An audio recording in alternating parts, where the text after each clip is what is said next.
young men speaking in the city square, trying to tell somebody that he cares. Can you blame the voice of youth for asking what is true? Yeah, the ones that you're calling wild are gonna be the leaders in a little while. When will the lonely voice of youth cry, what is true?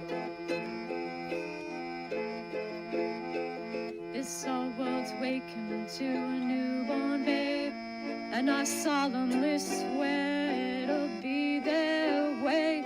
You better help that voice of youth find what is true.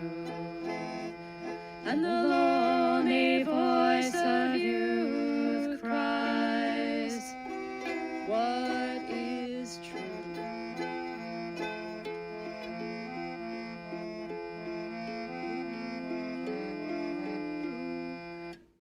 All right. Welcome in, everybody. Now is the time to do the virus scamdemic. So that was based on a comment that I got on my now most popular video. Thank you everybody for watching my interview with Mathieu Pajot. He's quite an interesting guy. We'll be talking a little bit about that. But we're here. We're pirate. We're live. We've got our Sampel. I hope you have some Sampel. We've got our Muppet mug. Everybody should have a Muppet mug. It'll help them consider, and you should consider.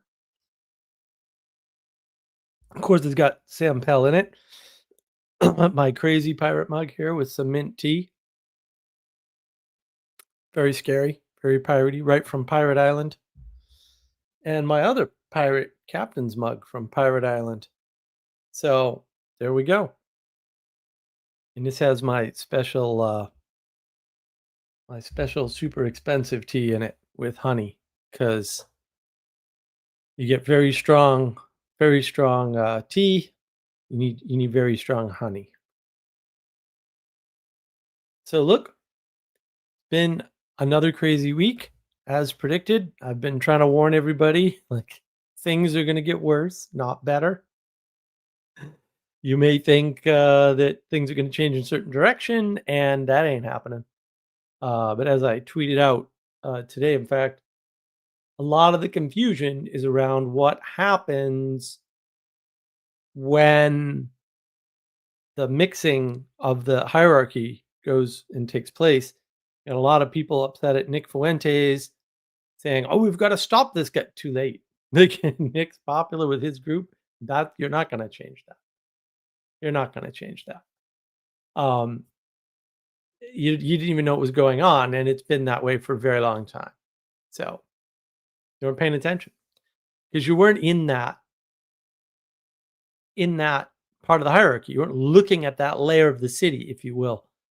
Harken back to Plato's Republic, even though the people who claim they read it clearly did not, or at least they couldn't comprehend what they read. That's for certain.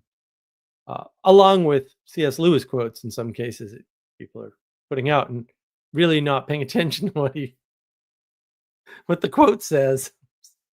Okay, I guess. And look, see this pattern everywhere, right? But I'm just here to tell you, if people can't bring the evidence, they're probably the moron. And just like, this is an easy heuristic. It works really well. It's not 100%, but it's 90%, and I'll take 90%. And look, you can tell me you didn't watch my video, my conversation with Mathieu Pajot, with your negative comment, saying ridiculous things that are contrary to what's in the video, if you want. But then I knew you didn't watch it. And, wow, why do all the negative comments sound the same? NPC much? Well, I'll tell you why. I was there in the days when we pioneered this approach in trolling. What happened is people would figure out the weakness that they're trying to exploit in the person that they're attacking, and they would just always harp on that one weakness over and over again, whether it was evident or not. And so you end up getting a lot of comments that sound the same, and then of course repetition, right? But actually, you're just an NPC, and you know you're allowed to be an NPC. I really don't care. Says everything about you and nothing about me, so I'm good with it. But also, you need to spot these things because they're everywhere and they're important. Because this is the way you sense make. Oh, this person does this trolling, this type of trolling, this type of trick. Well, this trick is being done on this person, right? You know, like if you attack Nick Fuentes, guess what? You're going to lose. He's got a base. You're new to the game. You ain't gonna win. It's not that hard. That cat is out of the bag. Attacking people is not superior to giving them an alternative. And if you don't know what the magic is, you're not going to give them an alternative. Look, if someone claims something on behalf of someone else, they're arrogant. They probably don't believe their ability to notice arrogance in others, right? You probably shouldn't believe it. You should probably believe that they're projecting. And if they call somebody a narcissist, it's probably because they're a narcissist. If they call somebody a Nazi, it might be because they're a Nazi. I don't know what else to say. Like people that make claims about things they're new to or haven't seen before or obviously haven't watched, they're arrogant. You don't make claims about something you've just encountered. What are you, high? Why would you do that? If you don't refute someone's point, but just point at something else, I'm not going to take you seriously. I'm going to think you're either a moron or a lunatic. And it'll work. It may make you feel better. I mean, like, have at it. I don't care. And I probably won't listen to anything you ever have to say again because you won't notice your error. And that means you're going to keep making that error. And that's okay. Like, I can't stop you from making errors, especially if they're errors of attention. But I got news for what you think you're doing in the world. You ain't moving me. That's for sure. just thought I'd let everybody know. And that's the problem. We're living in this world where people don't realize the signals that they're sending. They think they're being righteous and, you know, knocking people down and pointing out the bad man or whatever. And it's not what's happening. Just flat out not what's happening. And I got a simple formula for you. This is the formula that I use. Confess, repent, and do your penance, or you get nothing. I take people at face value until that face changes. It gets the exact same treatment as before. Once you do the bad thing, you're a bad person until you confess, repent, and do your penance because nothing changed. This whole cult of forgiveness is not going to happen. It's not going to happen. You got to do something. You have to do something. People shouldn't just grant you forgiveness. That's insane. And, you know, sorry, this is just the pragmatist guide to survival here. All of this is really important in light of the main topic. So let's see if you can find these patterns while I go on in my monologue. Maybe take notes. Maybe make a little checklist of things I've just discussed and how they apply to what we're going to talk about, the main topic. Just a little game, you know, to get us started here.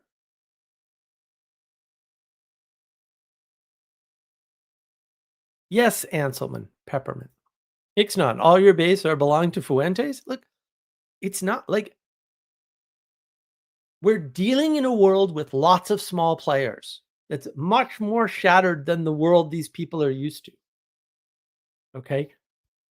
Until you understand that the Fourth Estate fell what year was it? 25 years ago now or something? Something in that range, closer to 25 years ago than, say, 5 years ago, until you understand that. And until you understand what broke about it and how it was working and where it sits in the hierarchy, you ain't changing nothing. Even if you could replace it, which you can't, by the way, because the game has changed. We're on YouTube and Rumble. The game has changed. Until somebody understands that, nothing's going to change. Everyone is going to be looking at small bubbles, oversampling them because you don't know how to sample a bubble. Right? Because there's two problems. Problem number one is every group looks like a large group when you're looking at it from the internet, because the internet is huge. It's the largest possible single group. It's also a false group, but that's a different problem. And we have two problems. The other issue is that the smart people know small groups change the world, but we don't know which ones, or at least some of us do and some of us don't. So that's a problem. So these nitwits, and they are nitwits, they think they're above midwits, they're nitwits. They're below midwits. Sorry, I'm just going to tell you, sorry. They are freaking out. Those of us who know about the chaos and understand what it means and that it ain't going away anytime soon are not freaking out. We're like, oh, look, it's Tuesday. Why? Because we know this pattern. It's not a good pattern, by the way, but familiar with the pattern of chaos. And the thing that creates the chaos is as these bubbles pop and people start to suddenly notice Fuentes, who's been around for years, that creates more chaos. Because no one's getting together and cooperating and replacing the fourth estate. But first, you have to understand what the hell the fourth estate was doing and how it was working when it was working and when it broke. By the way, I have a video on when it broke. I'm just saying, Fall of the Fourth Estate is there. I should have linked that one. I did not get all the links I needed, clearly. But that's okay. That's okay. I'm going to show you, hopefully, on our little journey through the monologue here, the importance of the fourth estate and why its corruption 20 years before the event played into this situation, into this negativity, into this fake news virus scamdemic. Okay, look, there was a virus. I get that. You know when else there's a virus? Every freaking year. More than one, in fact. This is the most uninteresting fact in the universe, except for the sun comes up in the east and gravity holds it to the earth, guys. Like, I don't know what to tell you. So what happened and why is it important? First, you have to understand something. I was talking about this a little bit with Mitch here, but I I'm always struggling, although Jonathan is now talking about the hidden hierarchy. Getting closer, I guess. This event, this COVID event, was all about multiple motivations to have the same thing happen, but for very vastly different reasons. So it's cooperation through stupidity. It's not cooperation through rationality. All of the parties are irrational. It's not that they don't have a rationalization for what they're trying to do. It's that what they're trying to do is stupid and can't work. Hence why we're not in the position now that we were in 5 years ago. Or some of us weren't even in 5 years ago because South Carolina, 90 days, the restaurants were open. Thank goodness for that. A bunch of people wanted at-home comfort. And these people don't understand poverty or the lives of middle-class existence. Not to mention they don't understand side effects. They think they can move one piece on a chessboard and nothing else will change. Well, I got news. You can't. I don't know why I'd have to say that, but we're living in a world where I have to say that. And we're also living in a world where people believe that that one thing has no impact whatsoever. We're over specialized. That's where this multidisciplinary science garbage, and almost all of it's garbage, just to let you know, comes from. In the old days, it was cross-functional teams at the Fortune 500 companies in the 90s, early 2000s. I'm actually a big fan of cross-functional teams. It's a very descriptive way to talk about it. It's just you can't apply business rules to the real world. Business rules are for business, where rules apply. Rules don't apply in the same way, or at least not the same set of rules in the non-business sphere, because businesses are explicitly hierarchical structures. So outside of the business area, we're over specialized. We have people that know psychology, and we have people that know, physical brain science, and we've got people that know brain surgery, right? And we want to combine all of these things plus a little bit of AI, because everybody wants to combine AI with something, right? And get CogSci or some nonsense. It's nonsense. It's nonsense. I'm sorry, it's nonsense. Not saying good insights can't come out of it. Good insights can come out of the mouth of a 3-year-old. I'm not impressed. I'm just not impressed by good insights. This is a very low bar. That can happen by accident. Low bar. Okay. How do we get to this low bar? Let's look at how a shared goal looks like a conspiracy, even when the outcomes aren't supposed to be the same. Some people with social anxiety want online delivery. They want to be able to order all this stuff on a computer, and they want it to come to their house. In fact, I was like that years ago. In fact, in my first house, right after I got it too, there was a service called ShopLink. You've probably never heard of it. There used to be a wiki page for it, I believe. ShopLink is very old. It was the first online grocery delivery service, I think, in the world, or something insane.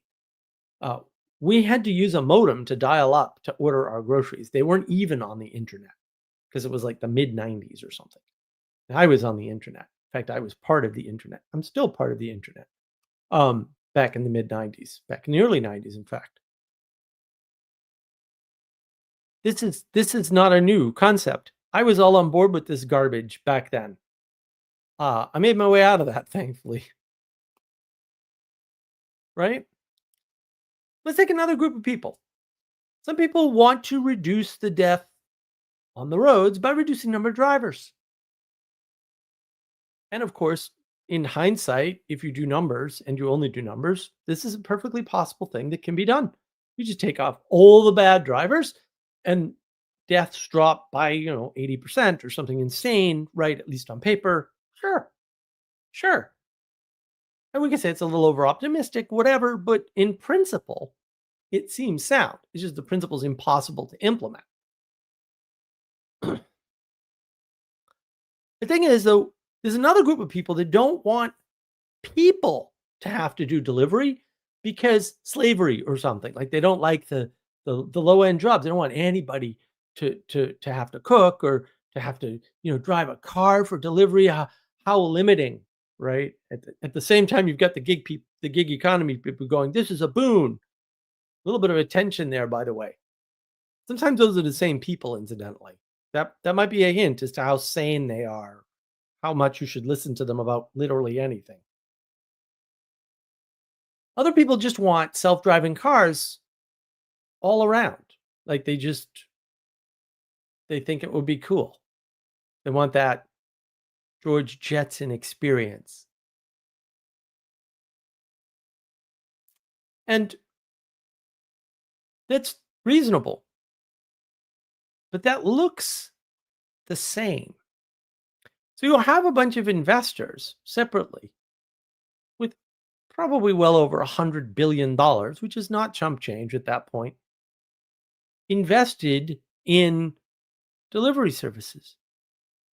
Usually with the expectation that the drivers that were human were going to go away. And those are separate business investments in many cases, not in all cases, but in many cases. They've got their money in delivery services, and they've got their money in self-driving cars separately. A lot of money. Don't know how much, never did the exact numbers, don't really care. And the thing is, all of this is tied together by convincing people that they can just stay in their comfort of their home and get their groceries and get prepared food delivered and get whatever from Amazon delivered. And basically, you have to leave your house. It's a proof of concept. Very common in business to have a proof of concept. Now, that's just the Silicon Valley people. However, this is all remove freedom, right? It's the same thing. If I'm getting my food delivered, I don't have the freedom to go to the grocery store and pick out my own vegetables, for example. Shoplink did an excellent job of vegetables and meat, by the way, but not everybody does in home delivery. I did get a few home deliveries while I was stuck in my house, and Amazon would get me Whole Foods food uh, dropped off at my house. Uh, Sometimes they did an excellent, most of the time, they did an excellent job. But this is all remove freedom stuff. The two are together. You want home delivery at scale, you're going to have to remove freedom for a bunch of people. There's no way around that.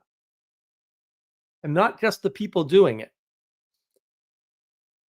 Right. So it has this in common with certain political beliefs. So now we've crossed over, we'll say, the interests of these Silicon Valley crazy people and socially anxious people. I know there's a lot of overlap there with politics.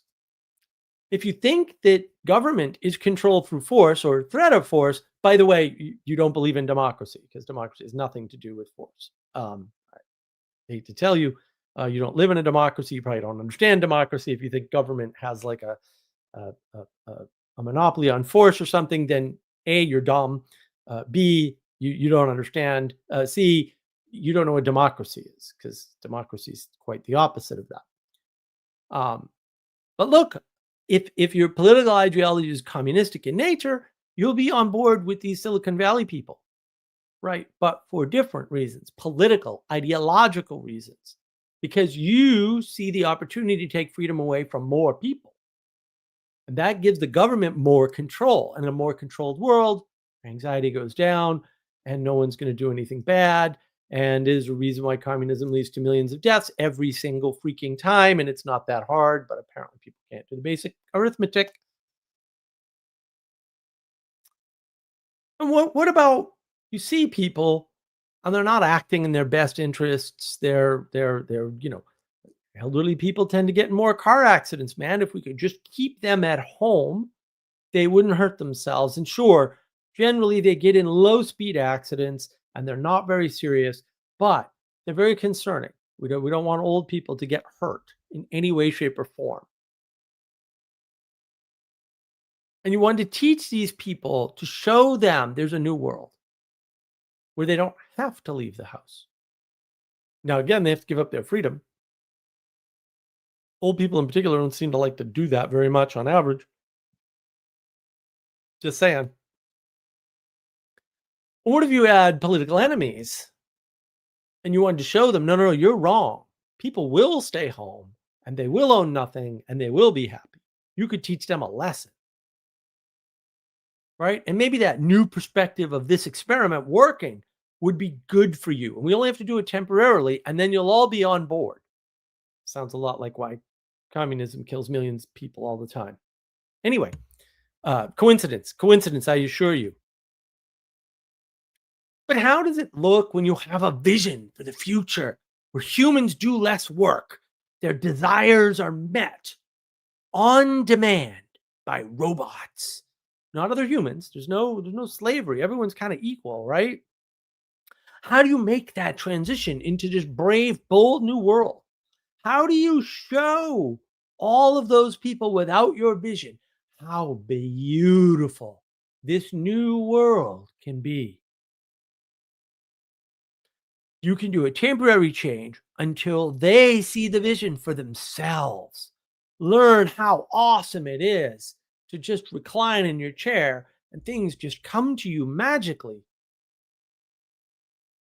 And instead of living in a world with large variation, that's kind of scary. People are kind of scary, man. They're kind of all over the place. There's homeless people. There's these people that dress in suits and are very prim and proper. Like it's a wide world right there. You could live in a world of better uniformity. So the uniformity crew is thrilled. They just might want a different form of this home delivery, whatever utopia that these other guys want. Do you see what's going on here? Do you see how a bunch of people seem to want exactly the same thing, but actually they don't? But as a temporary step, it's all the same step. Once you show people that we can pull this off and how awesome it is when you pull it off, of course they're going to be all in. And then they're going to want your thing. Unfortunately, it's not one thing that's being offered. And the cost, very, very high. And what about those big guys in the world? The people who actually move things, because I mean, those exist, right? Like that's not a conspiracy. There are people that, it used to be a commercial, right? When E.F. Hutton talks, people listen. Yeah, that's a real phenomenon. That commercial was on for years because that's a real thing you see in the world, right? It may not be celebrities as much as they would like to be that person. Used to be Walter Cronkite, right? Things like that. But there are people. The president says something, people pay attention. Sure, and that's correct. What do they think? Well, listen, I got news for you. Some of these guys are really smart, and they see the world at a different layer. They may not understand poverty or the middle class or even the upper middle class very well at all, but they see sort of high level society and how the polis operates and what a state really is and how nations, because there's lots of nations here in the United States, which should be a federation of nations, how it really functions. Like they actually have some insight into that, which you probably don't, and fair enough. Whatever, who cares? What if they conduct a huge experiment on human behavior, right? And we have more data to know how this works and how it doesn't. And you could, brush that off and say, well, COVID had nothing to do with that. And I would be like, well, no, I mean, there were the simulation guys who were running that virus simulation in 2019. Guys like Bill Gates, although he's a complete scumbag and doesn't see anything in the world, different problem. Um, every prediction he ever made about technology was wrong that he ever wrote down. I don't know if anybody knows that, but actually I was there. Yeah, every single one. The guy's dumb as a box of rocks. They ran that experiment. MK Ultra happened. Like people in the government do things like this. And I know, look, MK Ultra was clearly wrong. We can argue who's to blame. Was it the CIA or the oversight committee, or was it just the fact that Harvard turns out evil people and evil people were there? I don't know. I'm going to go with evil people because Harvard, but that's just because I know Harvard too well. But for them, this time it's not drugs, it's a virus, right? The promise of no human interaction, the dream of zero slavery, vision for the future of robots, except they see perhaps all of that and they don't care because it's an experiment for them. How much control do we have within the United States compared with Great Britain? How are we going to measure that? Well, guess what? I got news for you. We sure can now, can't we? Or Sweden or Germany. Now we actually know because we had an experiment. Can you unify people in a proximal goal using a lot of different desires? Well, let me introduce you to the fake news virus scamdemic called COVID. It's good to know. And obviously, some of that happened. Not just as much as you think, right? And maybe not who, and maybe not them being in control, but more them letting things play out and not stepping up and saying, this guy's full of it. Like he's lying to you. Like, no, this guy only wants that because he's going to make $1 trillion. Because some people were probably going to make $1 trillion, by the way. Thankfully, self-driving cars were never going to work, so it's not a big deal. So we don't really know how much of that happened. Like, I'm not going to know. You're not going to, we're never going to find out. It's never going to happen. That information isn't available anywhere to be gotten at. How many people knew and didn't really say anything because they had a vested interest in either running an experiment or proximal goal? Haha, you think it's going to play out this way, but I know everyone's just going to get utopia. Okay. And maybe that's political utopia, and maybe it's technological utopia, because those are different utopias, although they may seem the same because they sell the same vision. They just don't get there the same way.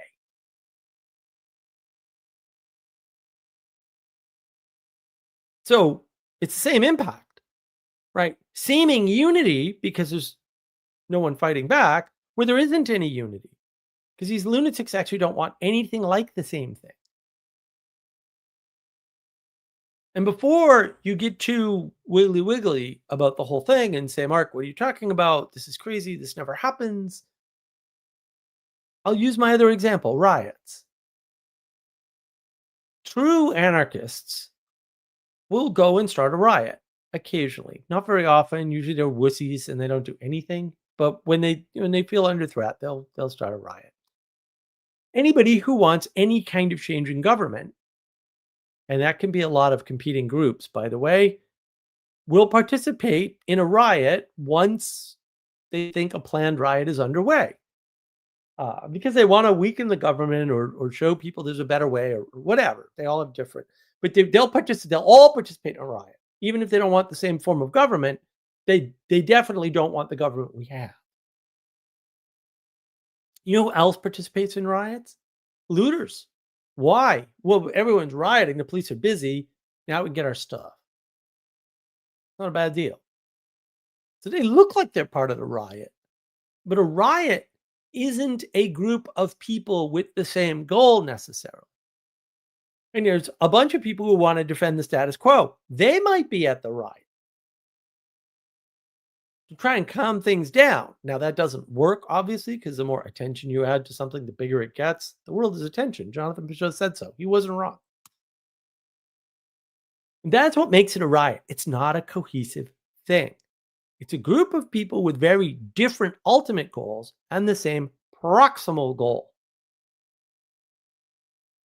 And that proximal goal with different outcomes, or at least different potential outcomes, is the problem.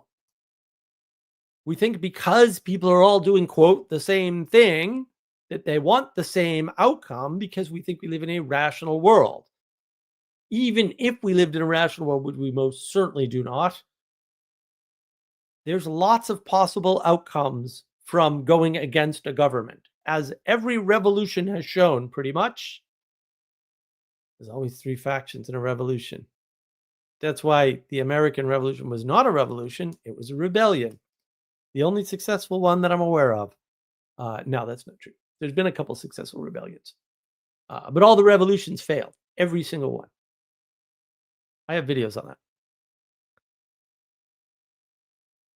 So the question is, how is this great COVID scam pulled off? Let's draw on a few key concepts, which I think I have videos for all of this, hopefully. First, we'll go with momentum. Everything has a momentum, and that momentum is different based on where it is in the hierarchy. Okay? So things at the top have more momentum than things at the bottom, right? In general. And it takes less to move the things at the top because there's less at the top. That's why it's the top. It's not that hard. You trust things because of interaction over time, or it's handed down to you, which is the same thing, but slightly indirect, right? So once those things become corrupt, because you trust them, and we need trust. We can't function without trust. You can't cooperate without trust. You can't buy groceries without trust. You can't have a money system without trust. Like, you have to have that.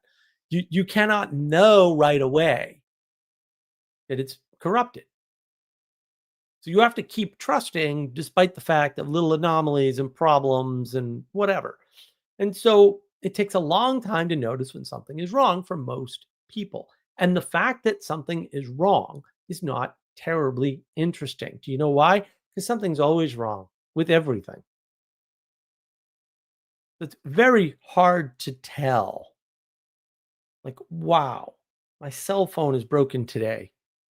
Again, is that a structural problem?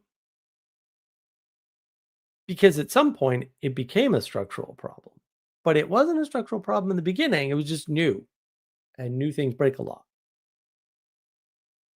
And I'm not saying that I can tell you when and where things broke structurally or something. That's not the point. The point is, I don't know, and you don't know.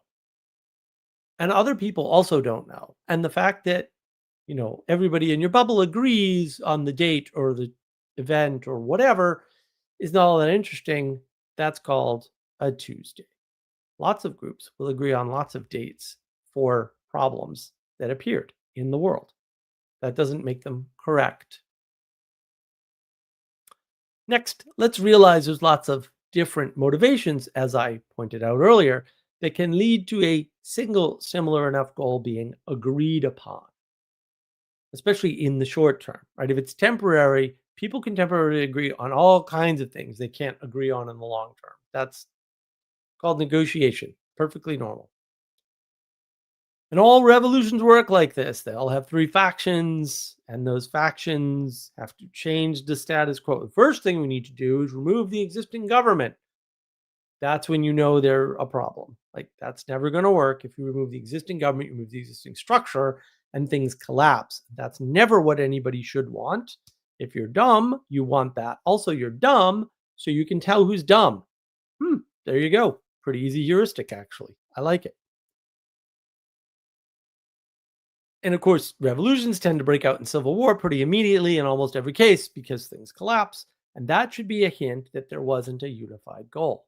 Of course not. You have to keep in mind, people lie too. So they may say they're on your side, but they're not.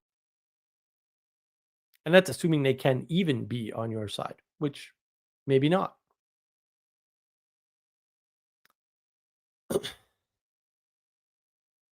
And the thing is, another contributing factor to all this is, in fact, the age of gnosis, this worship we have for knowledge. I don't know why we're worshiping knowledge. Kind of annoying.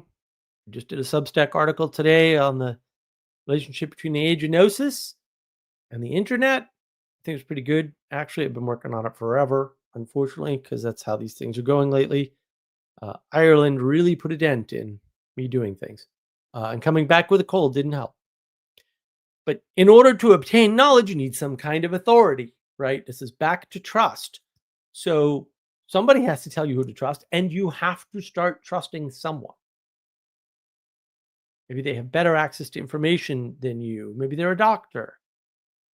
Maybe they're a lawyer. Maybe they're a politician. Someone's going to tell you something. Maybe they head up the disease prevention, the CDC or whatever. I don't know. You got to trust someone. You're not trusting no one. That's not happening to you. And the thing is, that whole pattern is part of a much larger war between science and religion for who to trust. See, the battle of the two books, that's what I'm calling this particular video. I think it's important to understand that particular monologue. So check it out. You don't have to check out the whole thing. You can just do the monologues. Someday we'll release that monologue as its own video. That day is not today. So now we get to, what do you need to tell people to get them to do something unnatural, unreal, unreasonable? You lie. You lie. You have no other choice. Your reasons don't really matter, actually. They're just justifications for the lies. Now, to be fair, it matters how you define lie. Like, it matters a lot, actually. It's very hard to, we'll say, tell the whole truth. Like, that's actually almost impossible, except in very limited framing. So let me be clear. You say things that are contrary to your own stated framework, like trust the science. Okay, that's a contradictory outline of something. That's a lie. That's a malicious lie. That's an obvious malicious lie. Most people don't get the obvious part. Understandable. Okay? Understandable. Also, obvious malicious lie. And it's as big a lie as you can get, right? When you're contradicting yourself with your own propositions. It's very bad. Very bad. And this is why, by the way, the reason why you know it's very bad, this is why people invoke hypocrisy as the highest sin. It's a big deal, even when it's not present, because a lot of things that look contradictory are not contradictory. They're not hypocrisy. Rules for me, but not for thee actually applies in certain circumstances. Now, they're limited circumstances, but they're very clear circumstances. Right? There's a sense in which, yeah, if you're on someone's land, they can shoot the deer and eat it, and you can't. That's perfectly reasonable, right? And the modification of the rule comes from the context. Oh, it's my property. It's not your property. Right. But also, that is rules for me, but not for thee. It's actually the same because rules only work in context. But if you're setting the context, if you're saying trust the science, if you're saying I am the science or whatever, that's obviously a lie because it's a contradictory statement. You don't trust science. Science isn't an entity. It can't be trusted. And if it were an entity, because it is always changing, it is hard to trust something that changes that often. And so you shouldn't do it. And now we're on to my favorite part. Guys, I got to tell you, this is very hard to do because I hate this topic with a blinding passion because it just makes me angry. This is the part that makes me the most angry. Masks. Okay? There is a science about masks. There were studies about masks. In 2008, clinicaltrials.gov, RCT examined secondary objectives such as feasibility and tolerance of mask wearing and virologic outcomes, but failed to demonstrate strong protective effects in household or community settings. 2008, not 2018 either. The 2020 Cochrane Review assessed 13 RCTs on medical/surgical masks, mostly for influenza. Influenza, isn't that a virus? And found the pooled risk ratio for laboratory confirmed influenza is approximately 1.01 I.E, no significant reduction in risk. Okay? Most RCTs before the COVID-19 pandemic consistently reported null to low effects of masks in preventing respiratory virus transmission in the community and found no statistically significant difference between surgical masks and N95 respirators for healthcare workers in preventing lab-confirmed influenza or influenza-like illnesses. A meta-analysis of 6 major RCTs involving 9,171 participants showed no significant difference in preventing laboratory-confirmed influenza between N95 respirators and surgical masks. Okay? The CDC has reviewed all this, the CDC, and determined that there's no support for the idea that hand washing and mask wearing actually helps viral transmission. I could go on. I'm going to skip over most of it because it's ridiculous.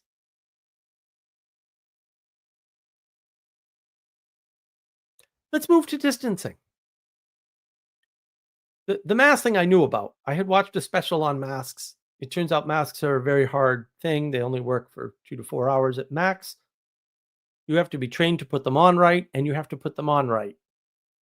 Otherwise, they basically do nothing except make the problem worse, because it turns out, for all the geniuses out there, that if you put a piece of cloth or anything that blocks your moisture and breathing from your mouth in front of your mouth, you actually create the ideal environment for bacteria and viri to grow, and it's in front of your mouth and or your nose, so you're going to breathe it in. In other words, guaranteed increase in risk. Guaranteed. 100%. Well studied, by the way. And it doesn't take a genius to figure this. You don't need a medical degree. You just figure it out on your own. It takes about 2 seconds. So, this is why I don't like this topic. If you feel bad for me, donate below. Link in the description. Oh. Distancing. Sure. Physical distancing, it might make sense. Germaphobes dream, by the way. Another group. Interestingly, our president at the time, President Trump, germaphobe, famous germaphobe. Even he wasn't as fooled by this, at least initially, as most people were. But he became convinced, right? But it's a small group, but germaphobes are a big group. A lot of successful people are germaphobes. There's some link between the OCD-like tendencies and the ability to get things done. Ask me how I know. So the obviousness, though, of the lie of social distancing, and look, I was fooled by it too, right? But that lie of social distancing is so pernicious, the pure evil of it, and it is pure evil. It's unredeemable pure evil. So don't even try to redeem it in my eyes, or I'm going to put you in the bad guy list immediately. There's nothing good about saying social distancing. Nothing. And there never will be, and there never will have been, and there never will become. And no, it won't be turned to the good or whatever either. Okay, don't even start. Don't even start. We're not going down that road. That just destroyed people, right? Talk about accelerating individualism. Did you see that thread? This all accelerates individualism. Perhaps you noticed that by now. That is what most of these groups who wanted this to happen have in common. The dream of individualism enabled by technology. That's what we're dealing with here. You want to talk about powers and principalities? Individualism. Weird thread. You want another genius take? I'm being accused of all sorts of fun things in the comments. Not of this video necessarily, although I haven't been reading. Could be. Who knows? We got trolls. We always have trolls. Messenger RNA, my friends. Let me explain something to you about how this works. Now, to be fair to me, I did work this out all by myself because it's freaking obvious. I don't know what to tell you. Also, to be a little fair to everybody else, like, I grew up in Boston, bro. I hung out at MIT and Harvard. One of my roommates is a PhD from MIT, and he's a basically he took gross anatomy at Harvard, and then he took a technology part at MIT. He ran a lab at MIT for years. Messenger RNA. I wonder what that mRNA messenger. Okay. I remember, I think it was 2001. I was walking down the street. I ran into a guy I used to work for at a pharma company. And I said, "Hey, man, what's going on? Long time no see." He's a published PhD, by the way. He said, "Oh, I'm working at the Whitehead Institute on the genetics project, where they were trying to crack the human genome." And he just very offhandedly said, "Yeah, we're almost halfway done, and they've already realized it's not going to do what they promised it would do. Like, not that it was a waste of money necessarily or anything, but also they're not going to achieve their stated goal because it turns out all the information about a human is not in their genome." Well, that's weird. And then we've got this messenger stuff, RNA. RNA. Isn't it related to DNA? So they're looking at the DNA and not all the stuff is there. And then there's the RNA and then there's the epigenome.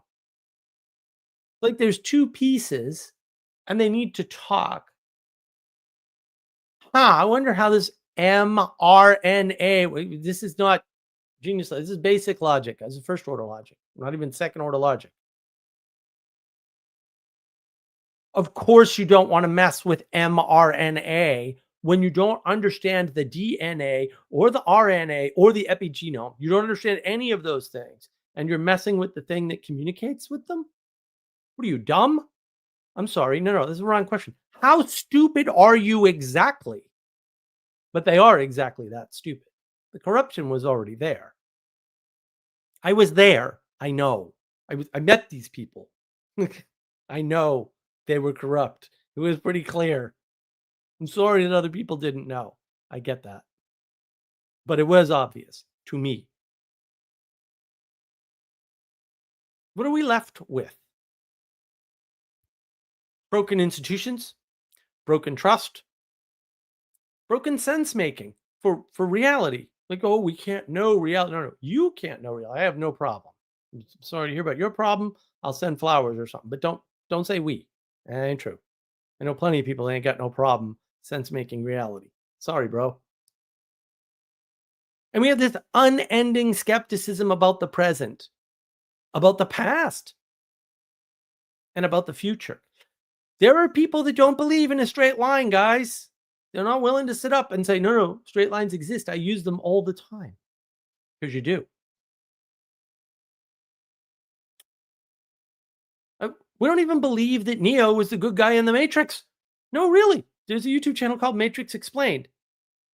You can watch that. No, actually, do not watch that channel.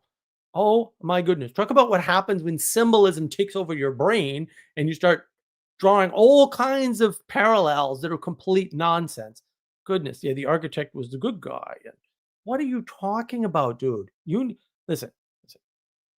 Whatever drugs those are, you need to share them with me because it's unfair to have drugs that good and not share them. That's all I'm saying. Like, that's good delusion right there, man. Insane. These people are crazy people. They're off the charts nuts. They're just drawing random connections and calling it a day. And warning, by the way, guys, this pattern's still going on. They were trying a monkeypox thing in New England earlier this year. If we just try again, we can get it right. Some people just want to redeem the original idea. No, we had it right. There was an implementation problem.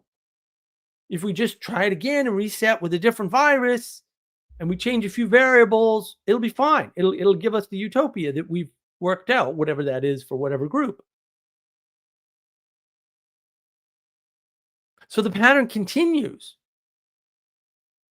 right? They saw it in a dream and they want that dream. Whatever that is. I don't know what it is. It could be anything. There's a lot of people, again, with a lot of different goals. Or worse yet, there's a bunch of people who are fooled and they cannot wake up. The Matrix has you, Neo. Knock, knock. And that's what this live stream is all about. Knock, knock. Do you see why the Matrix is so popular? It reflects something we are all living in.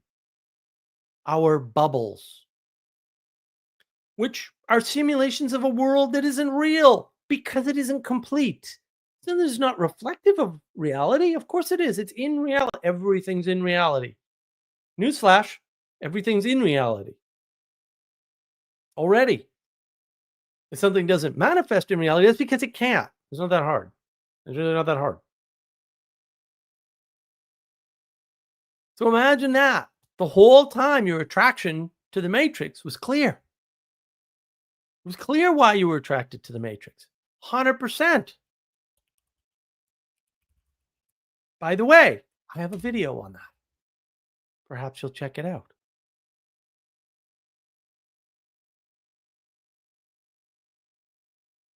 Lots of people with different goals who only see their one thing.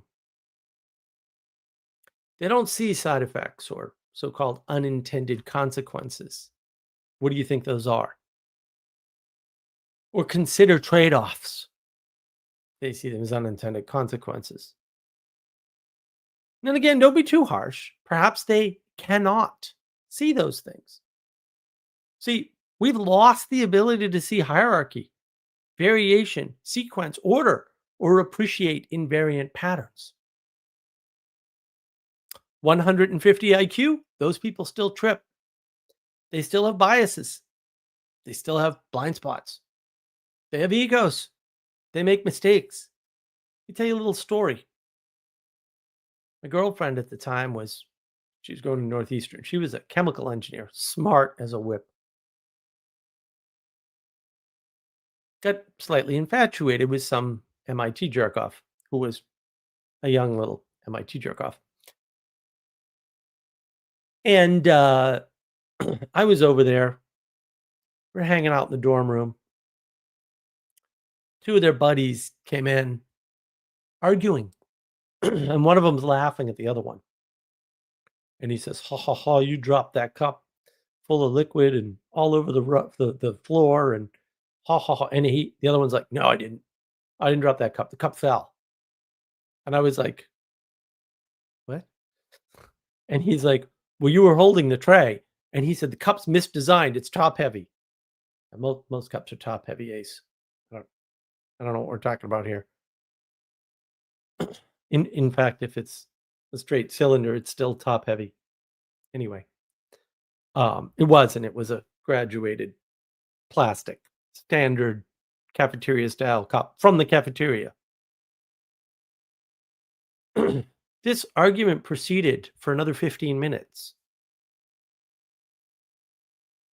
There was an MIT student, probably got his PhD. If somebody in the higher IQ range can make that mistake and dig in, what do you think everyone else is doing?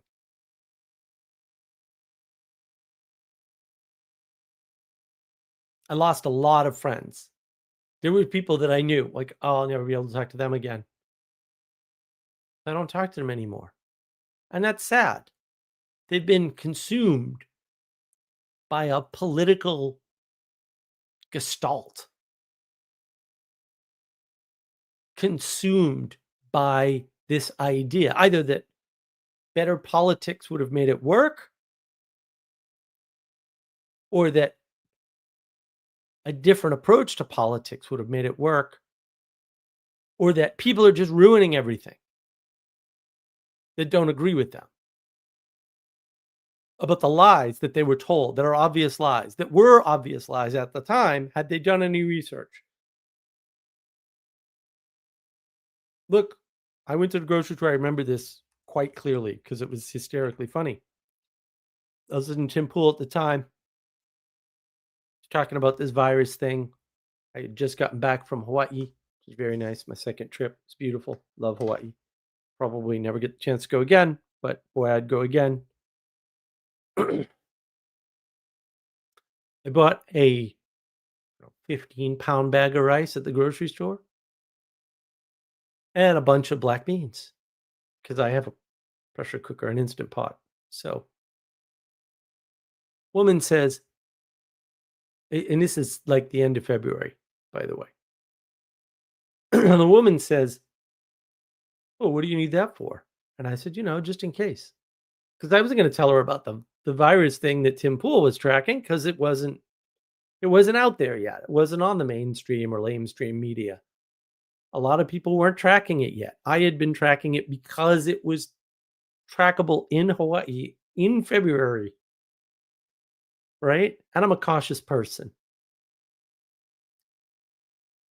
So I was tracking all that. I was prepared. Nothing happened. Thank goodness. But in the early days, when you don't have a lot of information, it doesn't hurt to prepare. I ate all that rice eventually, as Tim Pool has pointed out many times. You buy extra food. The worst that's happened, you have food. Yeah, that's not bad. You can get rid of food. It's called eating. You're going to do it anyway. The story of the fake news virus scamdemic is a story of human frailty. It's a story of the collapse of the hierarchy, the corruption of long, stable systems by evil actors. It's the story of the fall, not just of civilization, but of man. So many people on the edge were sent over the edge. They were just barely hanging on to their sanity. And then it was gone. In a flash, it was gone. And so many other stable people are now on the edge. Still, more will be lost. This isn't over. Sad to say. I'm very sorry that this happened. And that we will continue to live with the consequences for years to come. It was a major destabilizing event. It was a world-changing event. It was predicated on lies, obvious lies that a little bit of actual research would have led you away from. I know it did me. It led me right away from that. I knew right away what was going on. I should have listened to my premonition and not invested in the stock market until mid-March. I would have made an absolute fortune, but I didn't trust my intuition. How ironic. Usually I do. But what is the lesson here? What can we learn from what happened? Grow a bean. Get outside. Make a new friend. Don't discuss politics in polite company. Build or join a community. Believe in a straight line. Don't worship knowledge. Say no to that fruit. Privilege your experience over someone else's propositions. Trust those who are in reality. Never trust experts. It's an absurd proposition to begin with. How do you know that they're experts? And even if they are, how do you know that they're right? An expert in virology can't necessarily tell you what the right answer is for your family in a virus. Sorry, it's actually outside their expertise. That's why you don't listen to experts. Filter your interaction with fast talkers or big word talkers. Those are kind of the same thing. Through slow talkers. Have somebody else explain it to you that you're listening with. See if they can explain it differently and more slowly. See if they even agree. Slow down. Take your time. Be cautious, but ready to change your mind. Because when you're cautious first and ready to change your mind second, all kinds of things change in the world. You don't want to stay cautious all the time. And you want to stay cautious, not anxious.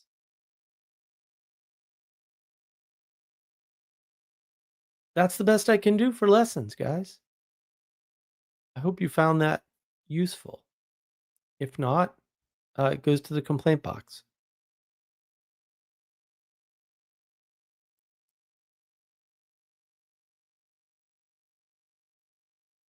Young God, was antivirus software spyware the whole time? Yes, Young God, yes it was. Anselman, I heard there are some strange things being sold as cabbage in the US. I have no idea. We can't eat cabbage, so we can eat raw cabbage and coleslaw. We can't eat boiled cabbage, so we tried that. Sorry, I got really sick. I got a little sick, but I didn't eat as much. Sava, what I understand so far, ease and isolation are worse than physical pain and danger for you. Yeah, and lead to non-obvious consequences. That's true.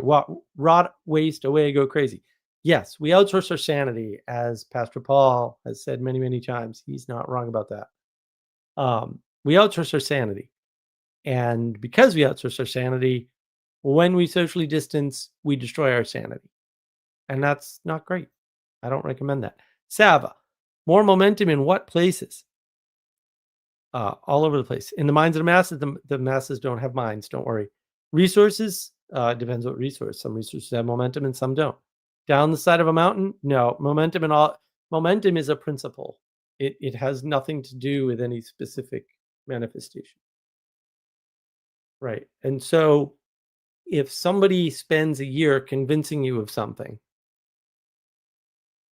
it takes that momentum, right? That builds momentum in your head, and it takes a long time to get rid of it. Usually more than a year, right? If somebody's been indoctrinated in 4 years of college, you ain't talking them out of it in a single debate. That's not happening. Okay, now the fact that it will happen at some point, and that point may be during a debate, is sure, but that's very misleading, right? Because you have single sample. Oh, this single sample at work, therefore this works. No, no. That's just the straw that broke the camel's back. You weren't looking at all the other straw. Anselman never wore one. Okay, well, didn't someone admit that at one point they were just going to signal solidarity, i.e., Ariel Shaw? I have no idea what you're talking about, dude. Ixnat, masking mandates were obviously to me connected to science, not connected to science. Yeah. Well, yeah, they were anti-science. Like I said, I mean, you put something warm that catches vapor in front of your mouth, and you're going to increase the amount of illness you personally get. And in doing that, you're going to breed stronger virus overall in the population. And that's been studied, and there are white papers on that phenomenon. I don't know what people were talking about. A lot of people are easily fooled by things they shouldn't be fooled by, probably because they have a degree. Degrees tend to make people arrogant. Anselman, I told people this at the time. Yeah, well, stupidity or malicious design or all for money. See, that's the problem. Some stupidity, some because there's money. Some people are stupid and there's money. And so there's two motivations, right? Like that's the problem, is that you can't something like that. In fact, most things, look, there's Aristotle has four causes. Do you know why? Because everything has all four causes. You don't do things for one reason. That's linear discrete thinking. That's bad. That's not the way the world is. People don't do things for money. That's never the case. Right? Because in order to even want money, you have to have an ego around it, around that, or around something the money gives you. Right? For me, the only reason you have money is because you can pick up chicks. That makes sense. Other than that, you just need a little bit. For other people, it's much the same, actually. Oh, look at that. So these single motivation ways of thinking about the world are all completely wrong and unhelpful. And that's where people get confused. And fair enough. Like trying to understand motivations is almost impossible for you to do, even in your own motivations where you have the most information available. That should be a hint that you can't understand other people's motivations. But people insist that they can. I don't know why. Anselman, a lot are not living it now since they took the jabs. Well, look, if you took the jab, you're living in it. I mean, you're living with the results of it, because it turns out those jabs are really bad and they have really bad side effects. And those are the people that are suffering the most. And I hate to say I told you so, but oh no, wait, I don't actually. I rather enjoy telling the truth. You were warned, you didn't listen, that's on you. Buck up, take the responsibility. Also doing psychological harm. Look, the psychological harm was already done. Like we were already at the point of corrupt institutions. We were already at the point where you couldn't trust what you were being told. You can't trust the justice system. You can't trust the medical system. You can't trust any of this stuff. That was already the case, though. You're 25 years too late to the party if you're just figuring this out. So I get it. Also, you're 25 years too late to the party because of momentum. It didn't affect you immediately and obviously enough when it happened, and it wouldn't have. And you didn't notice the signs. Fair enough. Also, 25 years ago, what do you want me to do? Like, I was tracking this. Not everybody can do that. I understand that. Who are you going to listen to? Well, that's a skill you can cultivate on your own. As long as you're not going for protection, for perfection and swinging for the fences, you'll be just fine. But you got to know who to trust. I remember my chiropractors turned me on to Del Bigtree. Interesting guy. Interesting guy. He was all over this during that time period. He was all over Rumble and stuff like that, I think. Or Odyssey, one of them. I don't know. Doing this little show on all the scams that were going on around this virus. And it's too bad that that happened. And it does show you the fragility of society, the fragility of culture, the fragility of certain striations of the hierarchy. But in that, you can see the hierarchy much more clearly, actually, if you pay attention. And if you listen to people, and we were listening to my friend saying, oh, yeah, they're not letting people drive in Cambridge. And I'm like, what? What? What do you mean they're not letting people drive in Cambridge? Oh, yeah, they'll pull you over on the road. And I'm like, doesn't that make you upset? Don't you drive? Oh, no, I have a car. I can drive wherever I want. I'm a critical personnel. Because he worked in a lab, by the way. It's least critical thing of all time. Interesting. People reveal their character. Happens all the time. You worked in a lab, not critical. Not critical. Sorry, it wasn't critical. Hanselman, UK Column News, and Dr. Vernon Coleman were good sources of info.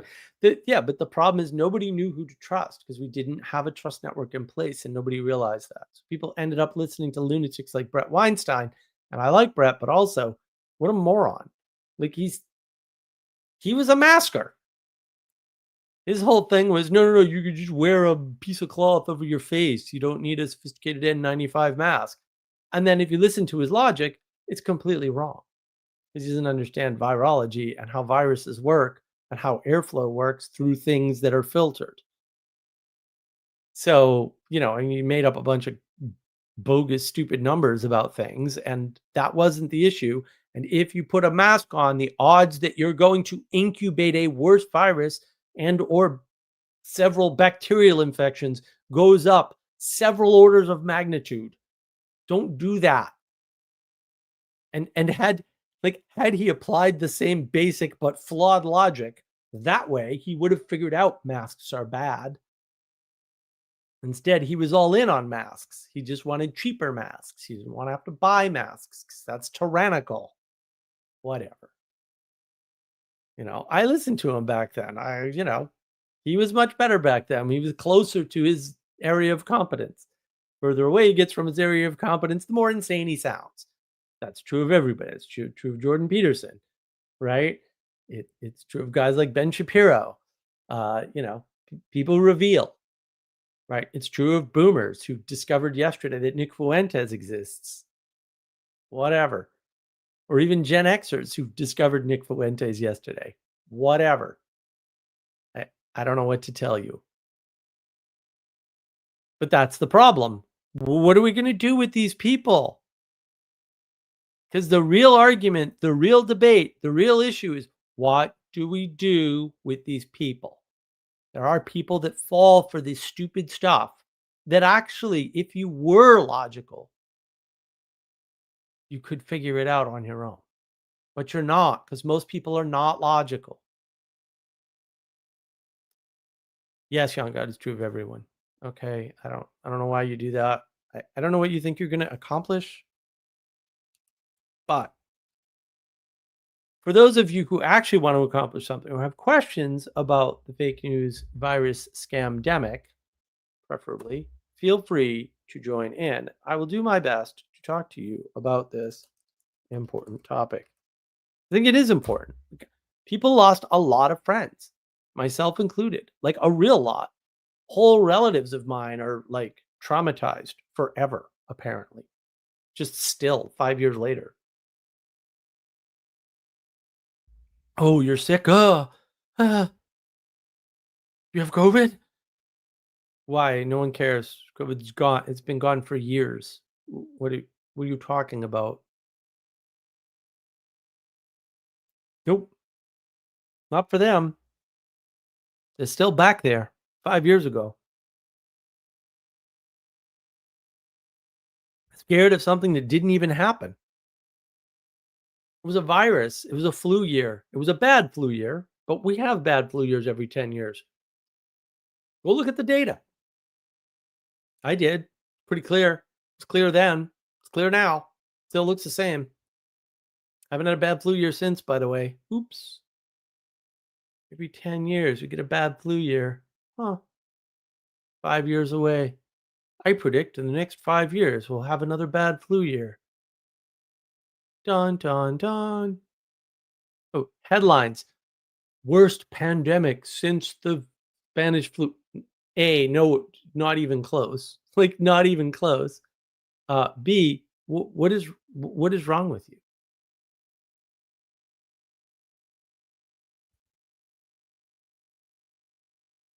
Anselman, do you know anybody who suffered vaccine harm? I know people who've claimed that people suffered vaccine harm. I mean, obviously, Shari thinks she suffered vaccine harm from shedding, no less.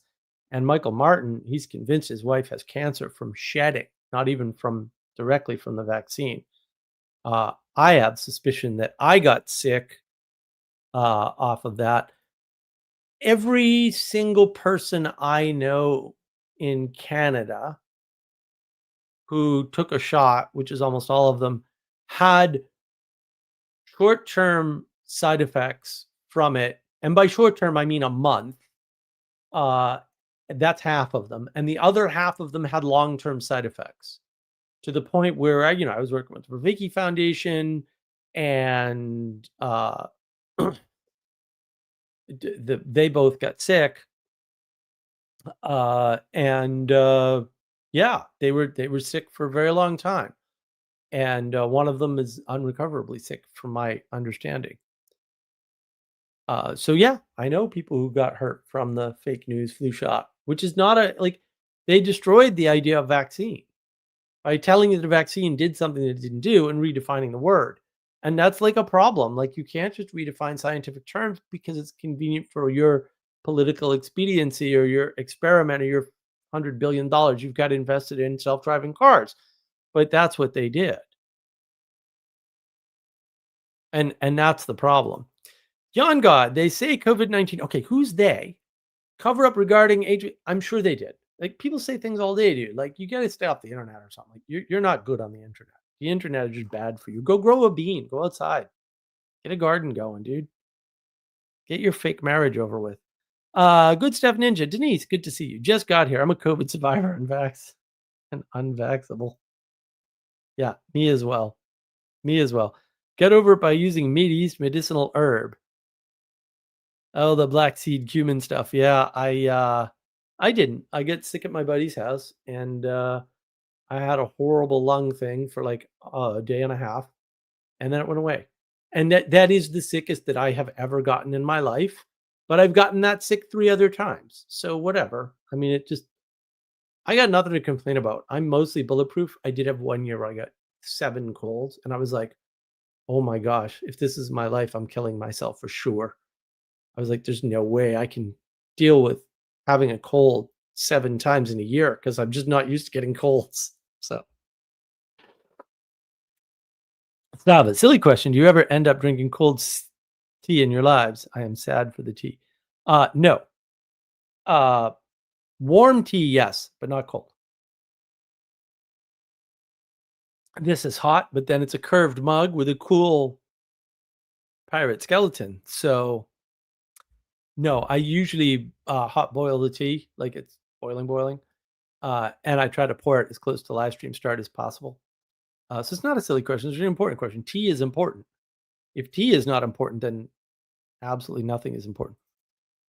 I now make capsules of black cumin powder and take it every day during flu season. That's not a bad idea. I should try that. I loved iced tea. No, no, you're down south. They don't make iced tea down south. They make sweet tea. Sweet tea is very, very different. Also, sweet tea works and it's magic. Anybody who says differently is wrong about everything they ever believed in their life. Sweet tea is magic. I remember the first time I was visiting my mom down here in South Carolina, about 3.5 miles from here, actually. And it was 98, and she needed me to do something outside. It was past 11 o'clock in the morning, which I've since learned in the summer in the South, 11 o'clock in the morning is when you go inside, unless you're an insane person. Because after that, you have to move very, very slowly outside because you will die. Like you'll die. Definitely die. It's really hot. It's really hot outside. So I went outside. I did it. It was like a 10-minute thing. And I came in and I was sweating and I was like, wow, man, it's hot. It's humid. It's nasty. It's way more humid over 3.5 miles from my house than it is here, thankfully. Um, and she was like, "Here, have some sweet tea." And I'm looking at her like, "We're from New England. We drink lemonade. Like, what are you talking about? Lemonade is the thing to cool you in the summer, you lunatic." And, I said, like, "Not lemonade." And she goes, "Drink the sweet tea." So I drank the sweet tea and immediately it cooled me off. And I'm like, "What witchcraft is this? Like, what is happening? There's not isn't even any lemonade in this." It just works. I don't know how it works, but somehow sweet tea works. And if you get sweet tea down south, you believe it or not, Publix, the grocery store Publix, has excellent sweet tea. It's excellent. It's unbelievably good. I also like Bojangles sweet tea, but Publix sweet tea, excellent stuff. Really, really good. Denise, I recently bought a capsule toolkit and made my own oregano and cinnamon capsules. There you go. For digestion and turmeric for arthritis. Good stuff. I have a formulation I buy for arthritis flare-ups because occasionally I get those. Um, and it works really, really well. And it's got turmeric and two other things in it, and I forget. If you ask me again someday, maybe I'll remember. Yeah, I take oregano oil on a regular basis when I get sick. Sally Joe is wrong about sweet tea because sweet tea is awesome. Um, Denise learned to make sun tea. That's good. Ixnat, I need to make more sweet tea tonight. You're in like the coldest place on the earth. Like you don't need sweet tea. Sweet tea is for the heat.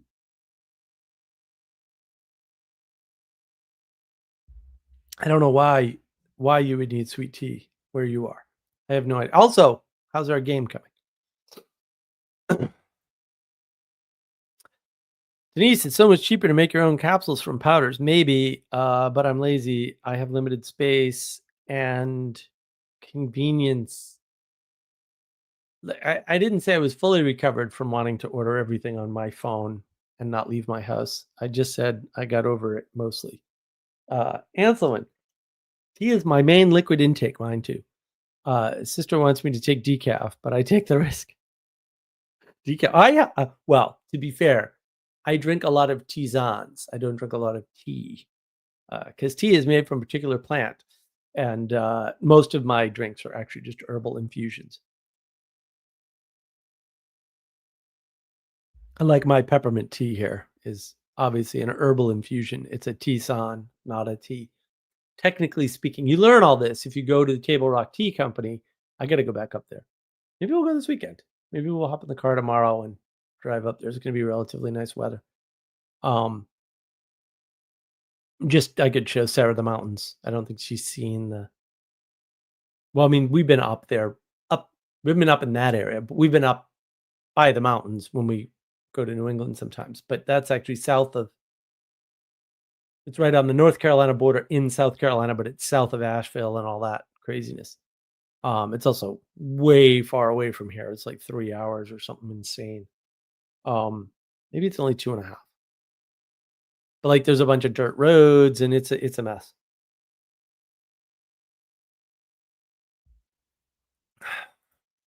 It is time consuming, but I developed a system. Make 30 capsules at a time about once a week while listening to meditation music. Oh, that's a really good.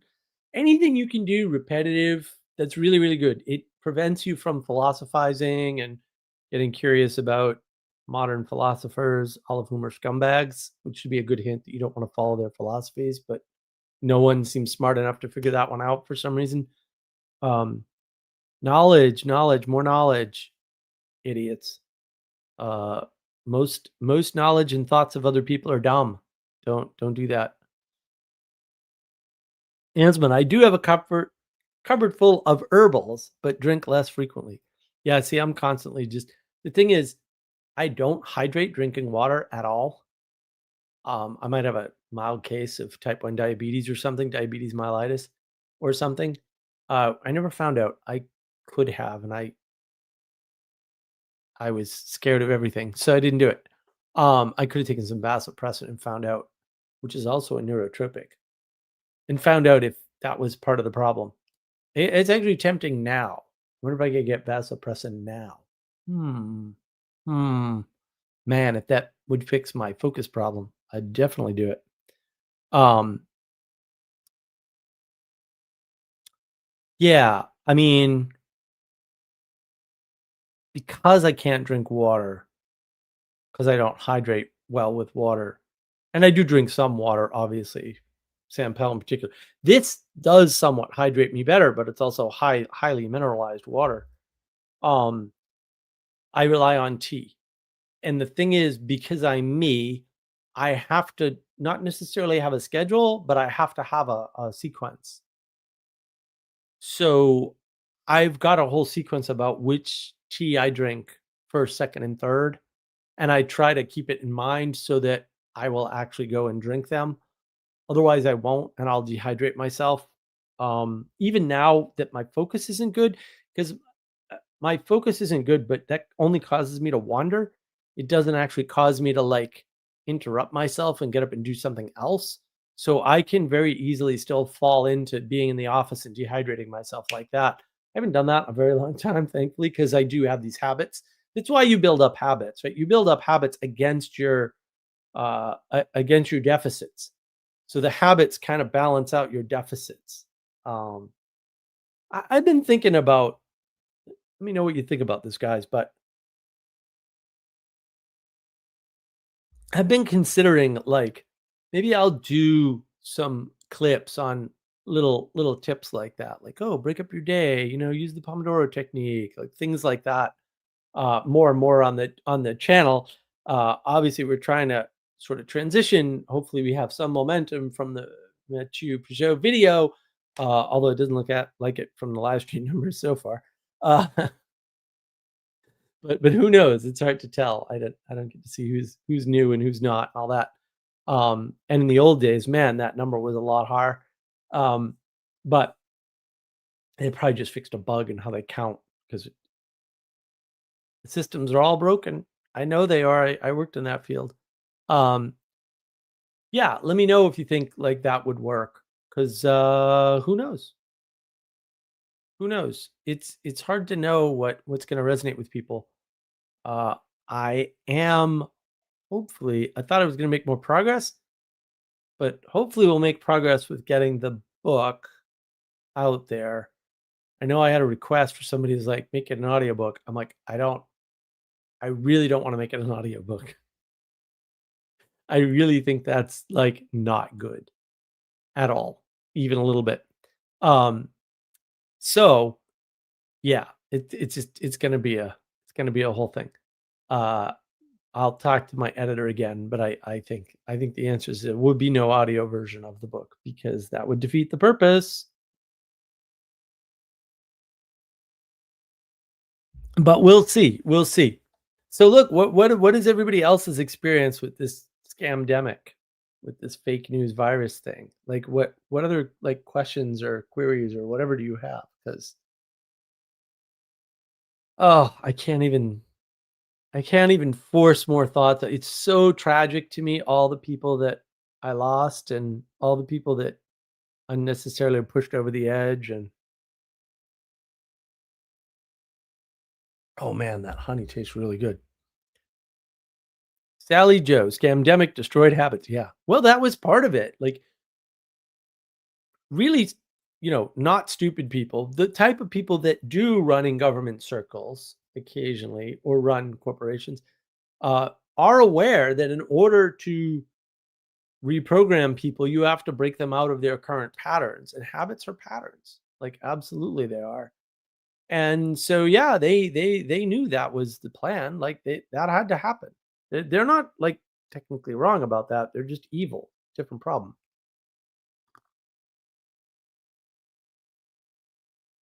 And they thought they were going to replace it with something else, or most of them didn't, and that was the problem. They didn't replace it. So Anselman, did you get confronted for not wearing a mask? Bro, people don't confront me for anything. They know that when I'm on a mission, ain't no one coming near me. They know. I know how to signal. I know how to signal. I had a couple of encounters where I had to stand my ground. Now, I know how to signal. I can walk in the roughest neighborhoods in any city and not get bothered. I prefer not to. I'm not going to demonstrate that. You'll take my word for it or not. I couldn't care less. Um, I was in the most dangerous part of Boston where there was a shooting a month, and my buddy lived there, interestingly, and never got touched. And I was only there at night. No, nobody confronts me. I know how to stand, and I know how to posture when I'm out and about, and I can do the thing. It's doable by me very easily, and I do it pretty much unconsciously now. I will just adjust to my surroundings. I don't do it perfectly every time. Obviously, I'm not perfect. I'm not claiming that, but also pretty good. And my thing is protection. And so if it's a situation where I need to protect myself or the people I'm with, that I do kind of automatically. If it's manipulation, I have to think more about that. So I tend not to do that just because I don't like it's a lot of responsibility to start, manipulating people or convincing them or whatever. It's just a lot of work. And I'm kind of lazy that way. Also, in any room, I'm in charge. People follow me for whatever crazy reason. I don't understand it. It's fine.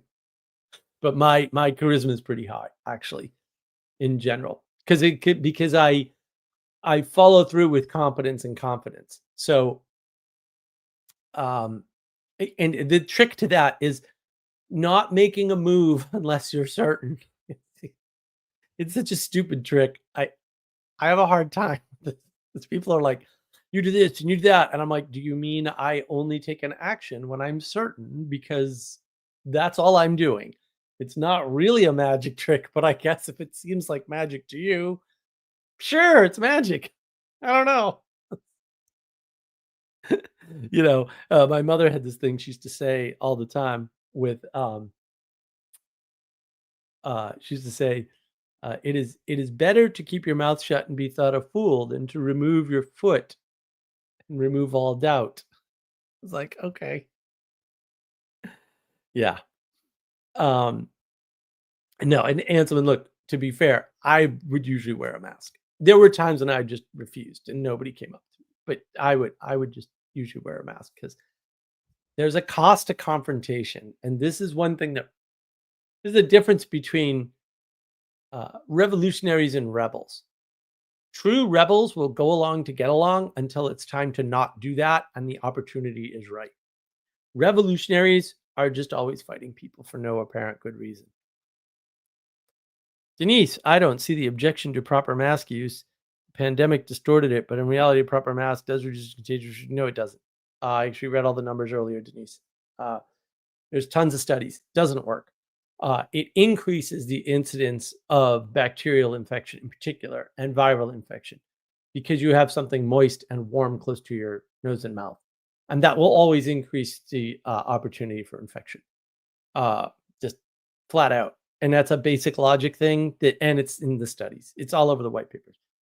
If you ask the AI, although you kind of have to ask twice and be insistent, it will actually give you the data, some of which I read earlier in the stream, about masks. They don't work. They know they don't work. They knew they didn't work in 2008. They knew they didn't work in 2000, I think 2012, 2016. They've done many, many studies. They've done roll-up studies. They've done massive types of studies. They don't work at a personal and community level. They don't. They never did. They never could. Now, what masks are very, very good at, and people don't talk about this, which blows my mind, is if you're sick, you won't get somebody else sick in a situation where they're highly vulnerable. I don't know. What's it like? Like an operating room, but it doesn't protect you worth a crap. So, sorry. It just absolutely doesn't. Sava, for people that took it as true, the end attitude was, I'm scared of people that sniff. I won't go outside. Yeah, exactly. Or I don't care if I get sick and die. I don't care if others get sick. Well, that was the expression. That's the problem, is that a lot of people get lost in an expression because there is a, like, look, you have to go along to get along at some point. You can't really be Anselman all the time and be nothing but a revolutionary, even though he tries. And so in a world of binary thinking, which of course I have a video on, people tend to get stuck in a rut where they're,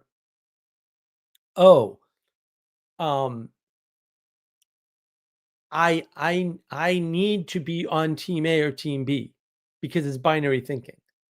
And like most of the problems you see online is that the leftists think that there are people on the right online, and they don't realize almost no conservatives go online ever because they're busy working, roughly speaking. I mean, it's a little harsh, but also 100% true. And when they do go online, they interact with online very, very differently from how moderates and leftists interact with online. And so a bunch of the far leftists who are now moderates, and maybe they always should have been, but Tim Pool was an anarchist, so he moved, right? They think that the people, will say, to the right of them, who are just maybe right-leaning moderates, but still aren't conservatives or actually on the right, are the right, because that's what they see. But it's not what's actually happening.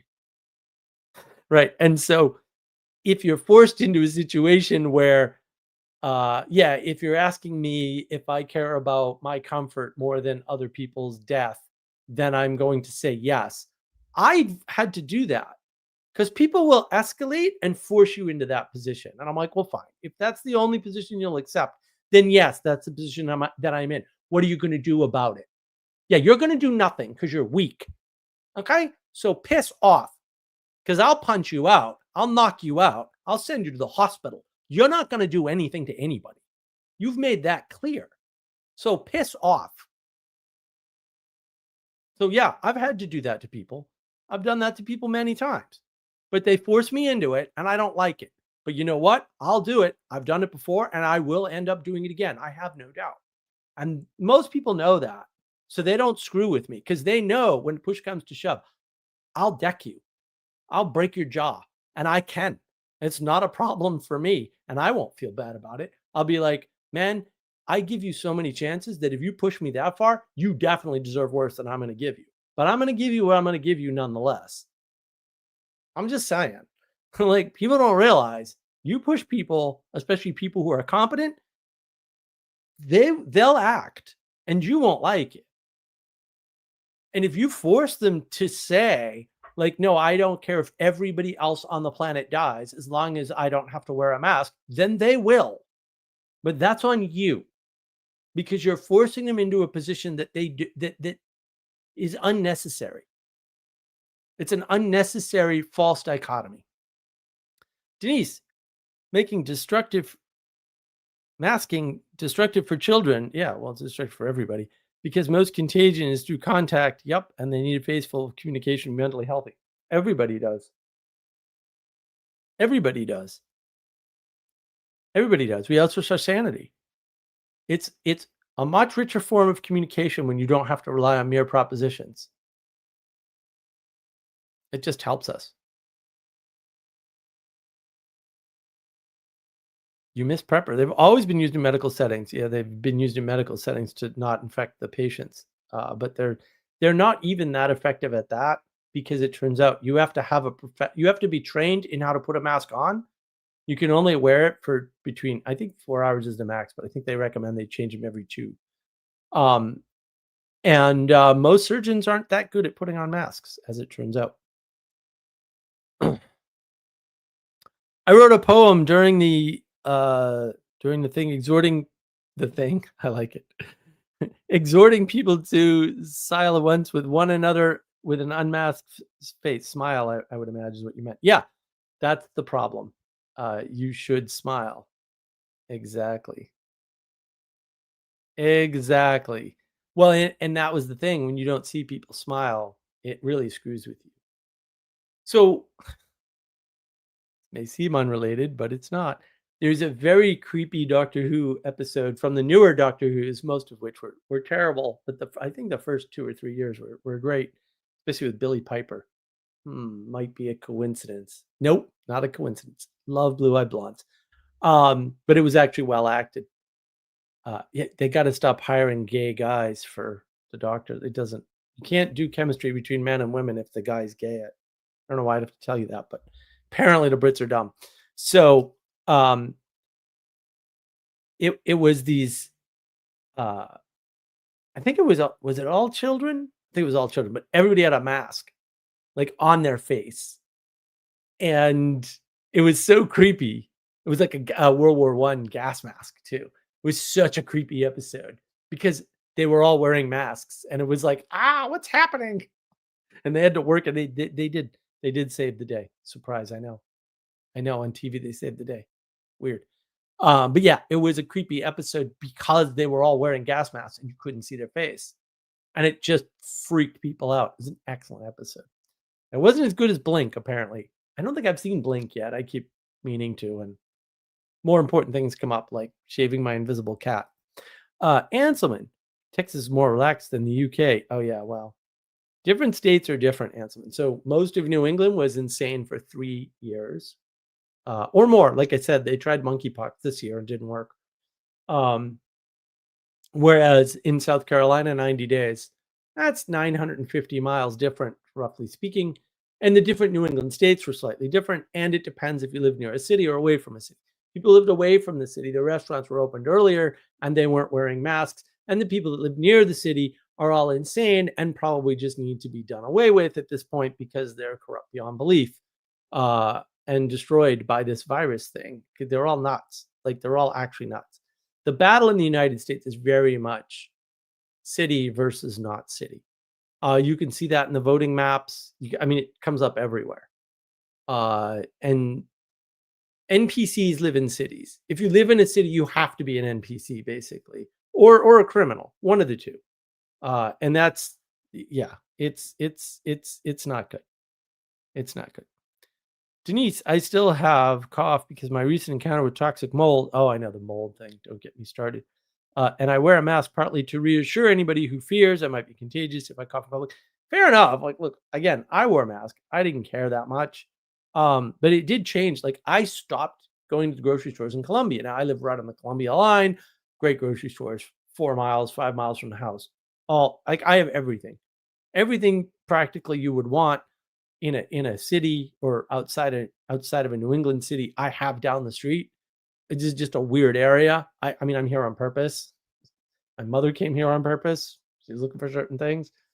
Bunch of you drive 3 miles that way, you're going to see New Jersey plates. In South Carolina, that's how many people from New Jersey live down here. Their relatives are visiting or whatever, right? So I had to stop shopping there and start shopping at the slightly closer grocery store 3 miles away in the center of town, much smaller grocery store, different selection, because I couldn't take the mask up for your neighbor's bullshit that was going on year 2. The city of Columbia, South Carolina, had a mask mandate. And it got so bad that actually the governor, because the governor works in Columbia, because Columbia is the capital, had to pass a law saying the cities could no longer do mask mandates. But basically, I mean, here, particularly in the South, freedom first, baby. Like, each government gets to do what they want. Unlike New England, you couldn't do that in New England, or at least not to the same extent. So things are very, very different. Yeah, it It's fine to wear a mask. It changed everything for me though, like right down to where I shop. New England is still insane. Yes, I know. I know. I go up 2, 3 times a year, unfortunately. Still crazy. Um, Anselman, they're calling it Mpox now for a rerun. Yeah, I mean, they're gonna try it again. Just because once a pattern's established, it has momentum and it resonates.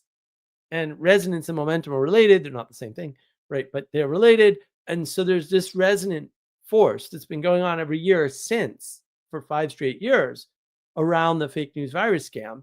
And that's going to continue for a little while. I designed my mask with a neck cord instead of ear loops. Oh, that makes sense. It's easy to pull it on and off between crowded settings and outdoors, etc. Oh, that's good. Governor Abbott in Texas early declared no mandates allowed.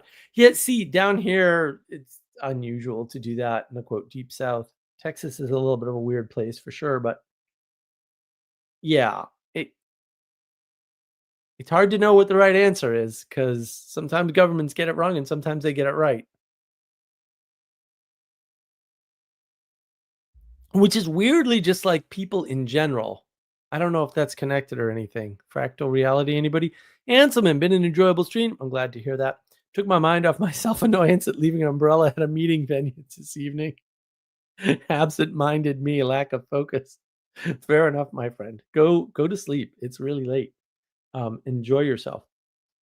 I got to get over there one of these days. One of these days, I'll get back over there. Although, man, that Irish weather and Scottish weather, which is much the same. Ugh. Maybe I'll go in the summer this time. We'll see. It'd be nice to go and like take the ferry over and stuff, and that would be cool. I gotta go to England anyway and visit Bill at his place, wherever the heck he is. Um, because I want to see his house. That would be cool. So we'll see. We'll see. Anselman, darn, it was a good brawly. Can't you get it back? Like, can't you go? I don't know. I'm just thinking. I'm just considering.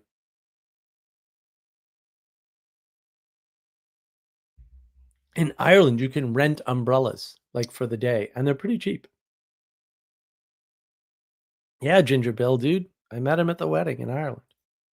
But I haven't seen his house. I mean, I've seen the inside of his house several times because he gave us tours, but that's online. I want to actually go. I want to see his doggy too. The doggy's so cute. That's such a good dog. That's such a good dog. It's a really good dog. Yeah. Yeah, it'd be cool to go over there and see him. I haven't seen England actually. I've seen Scotland and I've seen Ireland and I've seen Croatia, you know.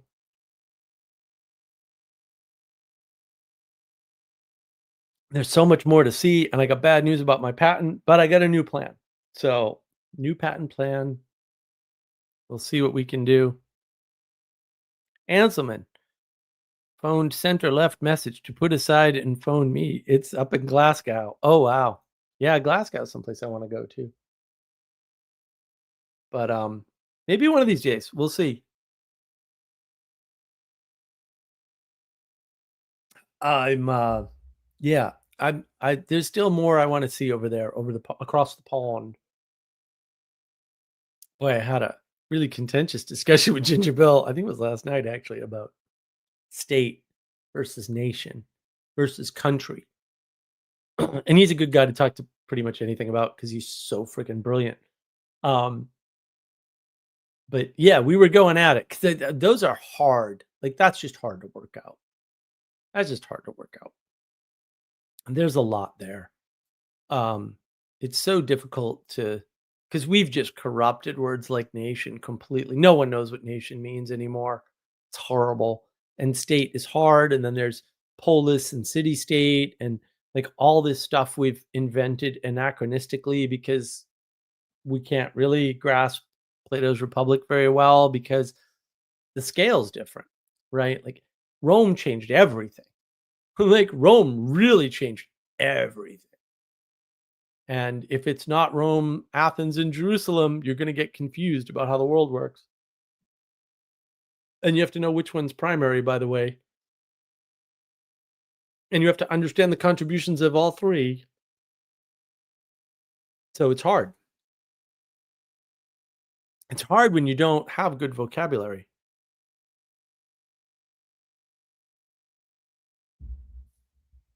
And you've got a flood of literacy and very low comprehension to the point where you'll just like say something. I'm going to do a video on this, I think maybe this week. We'll see, or this upcoming week. We'll see. Um, People say like related things that seem to be calling into question the original material when they're not. Like they're and it's a very sneaky trick that people use. Uh I don't know why people fall for it, but it's very common. Ixnon, Rome, Athens, and Jerusalem, no Sparta. Well, look, I love Sparta. I'm all Sparta. Forget the other three. Sparta. Um,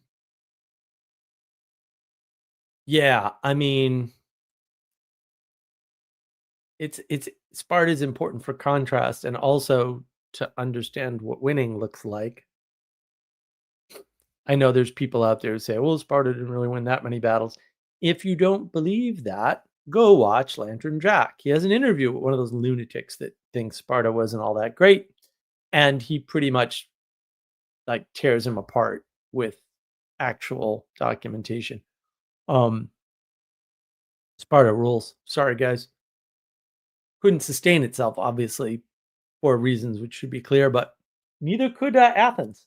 Uh, and Rome did what it could do, I guess. And the United States might have the longest, it definitely has the longest lasting, continual, unchanged governmental system since Rome. My argument is we passed Rome. That's a hard argument to make because you have to really get into the details of Roman Republic and whether or not the structure of the government changed and how often.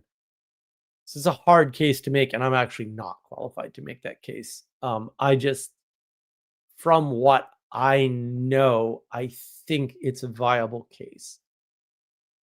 So it all depends. And I think too, you kind of notice since the fake news virus scamdemic, history has become a big deal to people. It wasn't before. But I think once they realize that they're ungrounded and they're not connected to the people around them anymore, maybe that's their fault because they did socially distance, or maybe just people, they had a bunch of friends and now they're all gone. Because I know people who they lost all of their friends, like all their close friends are gone. It doesn't really matter. You need a grounding. And if the grounding isn't people around you, now ideally, obviously, you should have a common grounding, a cultural grounding, maybe a national grounding, uh, as well as an immediate grounding with a friends group or network, right? That would be ideal. And then a strong personal grounding, we'll call it, and a familial grounding on top of that, right? And then a grounding in something bigger that unites you with people that you have less in common with. That would be something like a religion. I'm just saying. It's weird. It's almost like this answer was always available to us and we just keep trying to deny it or something. Or maybe it's the Protestants covering it up and trying to make you think academia is a thing or something. Um, yeah, see my last live stream at Trinity College. So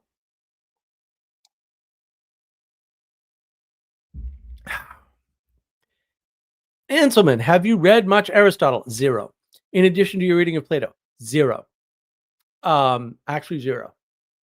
I have only read quotes from Aristotle. I keep thinking about Nicomachean Ethics. And see now that maybe I should do a book club on Nicomachean Ethics. Although I really do want to do this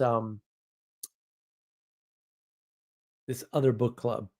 Now I can't remember what I was gonna. Is it Lafayette? I forget. Anyway, there's a couple of book clubs I'm thinking of doing, but no, I everyone's footnotes to Plato, not Aristotle. Aristotle just I think Plato was right and Aristotle went too far, but hard to prove. Uh, yeah, I my confidence in the way I see the world is actually just such that I don't think anything I ever say will be in contradiction to Plato and Aristotle. And that has proven to be true my entire life so far. So I see that trend continuing indefinitely. Sorry. I've said this before. I said it on the Meaning Code with Karen Wong a few years ago, probably 3 years ago now. I forget which time. I think I've been on her channel at least twice. I know at least twice. Was I on 3 times? I forget. But yeah, one of the times I was on with her, it would have been the second or third time. I mentioned that, like, if you know reality, Plato and Aristotle are not going to be a surprise to you, and you're not going to be able to contradict them because they also know reality. It's not that hard. Like, I don't like people get really, oh, we can't know reality. And I'm like, no, that's a you problem. Definitely. It's not a me problem. Um, Denise, one good thing about the academic is that many of my favorite cooking channels try to buy bored house down people. Yeah, well, look, that's true. I'm now making my own butter and ice cream and getting ready to make my own cheese. Excellent.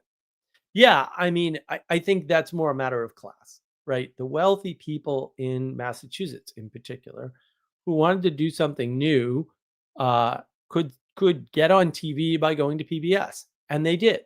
And that is how I know conservatives aren't on TV, because I know what it looks like when conservatives are on TV because I saw them on PBS in the 80s. Like, it's not in the 70s and reruns and stuff mostly, but like, it's not that hard. Like, there's a marked difference. Anselman, I recently dusted off my copy of Nick McKeon. Yeah, well, maybe it's, oh, there it is. Ixnay de Tocqueville. Thank you. My brain is just, I'm still recovering from a cold. I might have like a massive toothache, although it seems to have subsided, which makes me curious because maybe it didn't.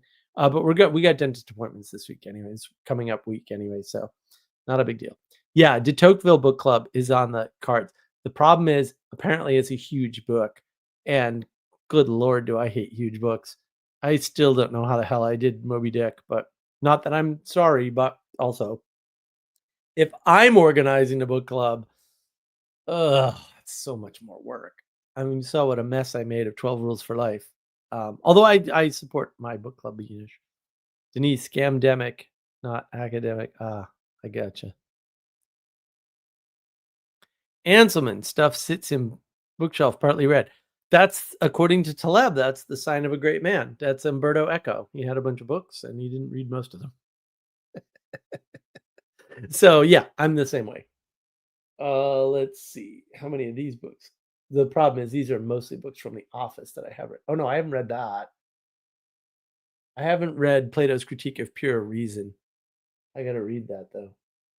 I haven't read The Lobes that my lovely friend Adam, who recently got married in Ireland, who is awesome. He's such a wonderful human being. Got me. But to be fair, one of them is The Republic.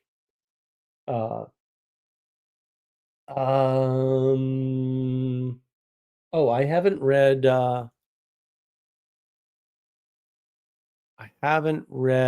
Religion of the Day yet. That's Monsignor Shea, and that's a short book. I should be able to bang that out in no time. Yeah, there's a couple on the shelf here I haven't read. I got a ton of books in the shed. I got to take them out. One of these days when I'm at Home Depot or something, I will remember to look for the one fastener type thing, which I don't actually know exists, but I could make one if I needed to fix the bookshelf problem in the living room and then start getting the books out of there. And just, I need more space in my shed. And really, I've got barrister bookcases up and nothing's in them. So I need to fix that problem. It's just they're very high, so it's a problem. Yay, I'm Alexander the Great, if you say so. Ixnot, I didn't think Moby Dick was a huge book. It is. But I also read all 14 Wheel of Time books. Well, there you go. Well, the thing is, though, you can breeze through Wheel of Time because it's written, at a fairly low grade level. But Moby Dick is not. And I think everybody should read, well, no, sorry. I think everybody should watch the Moby Dick Book Club on Father Eric's channel. because I think it'll make a lot more sense with the historical commentary that I was giving at the time, because meaning crisis.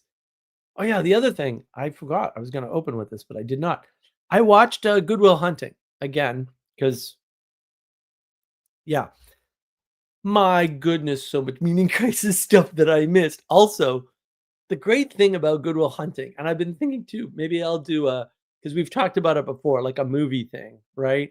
Good Will Hunting would be a really good movie thing to do, not only because it's one of the most excellent movies that ever could be made, as everybody well knows. Um, and if you don't know that, you're wrong about everything ever. Um, it's the same story playing out at two, not only two layers, like two actual layers of hierarchy, but also playing out at different time scales and in different times. And I'm just like, this is so brilliant. This is so brilliant. How did Matt Damon write this? It's so good. It's so, so good. And so, yeah, it's one of the, like, I always just love the movie. I never like analyze it. Why? Why would you analyze a movie? Like, you should just sit there and enjoy it, right? But like, it just came out this time, and it was so beautiful. I'm like, oh my goodness, there's the meaning crisis. There's the whole explanation for how the world works. Because at one point, there's this scene where they're in Cambridge at the chess tables outside of Aubin Pain. Ask me how I know. I'm like, oh my god, I know exactly where they are. Like, I could go stand in that spot. I know exactly where that spot is. I was there many times. I stood there many times before that movie was made. Um, and uh, they're having a discussion about, do you have an eidetic memory? And he's like, I just remember things. How do you remember your phone number? And she's like, yeah, but and then he says, because she does music, he says, what do you see when you look at a piano? And she's like, you're dodging the question. He's like, no, I'm answering the question. And the whole conversation is about when Beethoven or Mozart sees a piano, they like see this symphony type thing, right? Whereas when I look at a piano, I see a wooden box with a bunch of ivory keys and some pedals. And it's like, there's that contrast. Like, you see the world this way, I see the world this way for this thing, but it's the opposite, right? In this case, where I see my memory and knowledge the way you see your piano. It's so good. And it's so good. And then when I saw the story playing out at the same story playing out at different layers, and also, it's so good for hierarchy, right? Because on the one hand, you get the guy who came down from hierarchy and, ended up in somewhat of a tragic situation, right? And then you've got the guy with the option of going up the hierarchy and doesn't go all the way up, but settles for that middle ground where life happens. It's so good because it's all so clear. Like, the whole thing is clear in that movie. It's such a brilliant movie. Anyway, if you don't like that movie, you're a communist. Denise, Herman Melville and Nathaniel Hawthorne got list in words in list in woods. What? Lost in the woods, I would imagine, is where we're at. On Monument Mountain in Pittsfield, and made their way up by using a piece of wood that had bioluminescent fungus on it. I believe that. Herman Melville Museum in Pittsfield is great. I didn't know there was one. Unfortunately, you'd have to go to Pittsfield to get there, and Pittsfield is the pits, as everybody in Massachusetts knows, and so no one goes there. There are a bunch of museums I need to get to. I got to go to the Whaling Museum on Nantucket, and I don't know why we didn't make it this year. Maybe I'll just do it next year because I've got my Cape timeshare, so we'll be on the Cape. We might as well do Nantucket for a day or something. I don't think that's too hard to manage. The Whaling Museum in New Bedford, awesome. Gotta go. Everybody should go to the Whaling Museum in New Bedford. It's great. It's fantastic. You could spend definitely several hours there. It's a really good museum. I was highly disappointed they didn't have more Melville like stuff there. I'm like, what are you doing, guys? Like, this is a perfect opportunity. But also, that neighborhood is still like it was back then to some extent. It's kind of cool to walk down cobblestone streets and see buildings that old and stuff. There aren't too many of them left, unfortunately, but that museum is fantastic. Um, Fun fact, Hanselman. Fun fact: I sang "Blow High, Blow Low" in a wailing "We Will Go" in Carousel. Okay.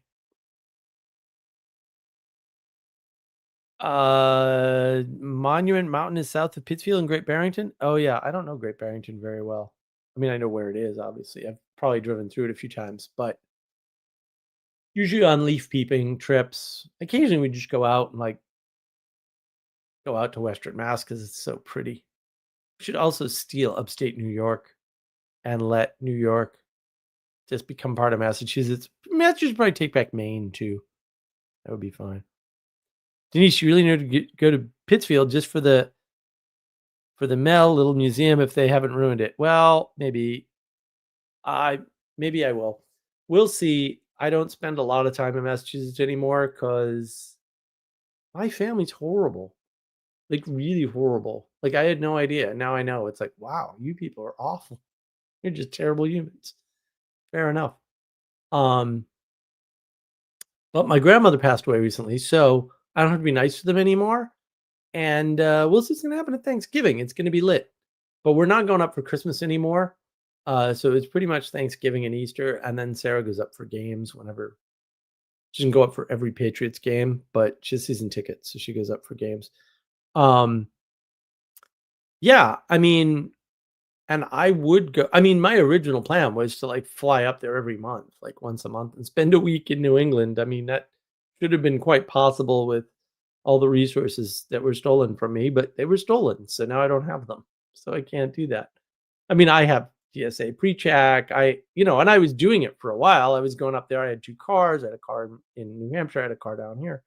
Um, but yeah, I mean, you get everything stolen from you, and then you can't have any stuff anymore. I'm lucky I still have a car now. It is a gorgeous car though. I do love it. But yeah, I got to get some income coming in if I'm ever going to do anything like that again. And because I could get another car up north, that'd be pretty easy. My buddy can get me cars. That's not a problem. Um, Really good cars for wicked short money. So yeah, I still have that dream. On the other hand, I don't really want to go up there because everybody sucks and people are all crazy. And the number of crazy people, family members who've become completely irrational, uh, just really smart people that I liked who have just turned into complete total zombies. It's sad. It's sad. It's really sad how much devastation was wrought by a set of lies, a set of obvious malicious lies. All because people wanted to do an experiment. And look, I'm not even if we had had a proper hierarchy, this wouldn't have been as bad as it is. But because we already didn't, and we're still denying class distinctions that are clearly real and important, um, things are just going to get worse. People are still trying to flatten the world and succeeding. Unfortunately, people are still stuck in binary thinking because I don't know. I guess being wrong about everything for 5 or 10 straight years isn't enough of a hint for you that maybe you're just wrong and it's not actually the world and you shouldn't be angry at the world just because you're stupid. But I don't know. I don't know what to do.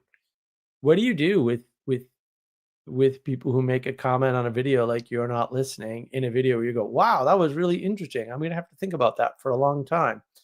Like, what do you do with people like that? We've got to do something with them, right? Letting them comment on videos on the internet is probably not a good thing to do, though. But now all of a sudden you're into, "Oh no, you're gonna censor people." You freaking bet I am. There's no humans that believe no censorship. Because once you get up that level and you see the problems of not censoring people, you go, of course you need censorship. Of course you do. I pointed this out in a previous video, right? Where it's like nobody believes in zero eminent domain law. Nobody. If a factory is polluting a river, you should take their land away from them. Now, we might disagree on what conditions you use eminent domain, but we don't.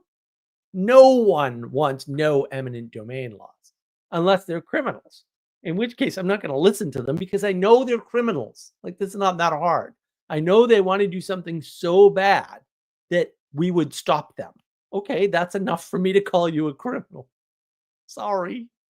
Also, you're a criminal. You're the bad guy. You're the bad guy. Did you get it? Yeah. It's like unbelievable to me. Unbelievable.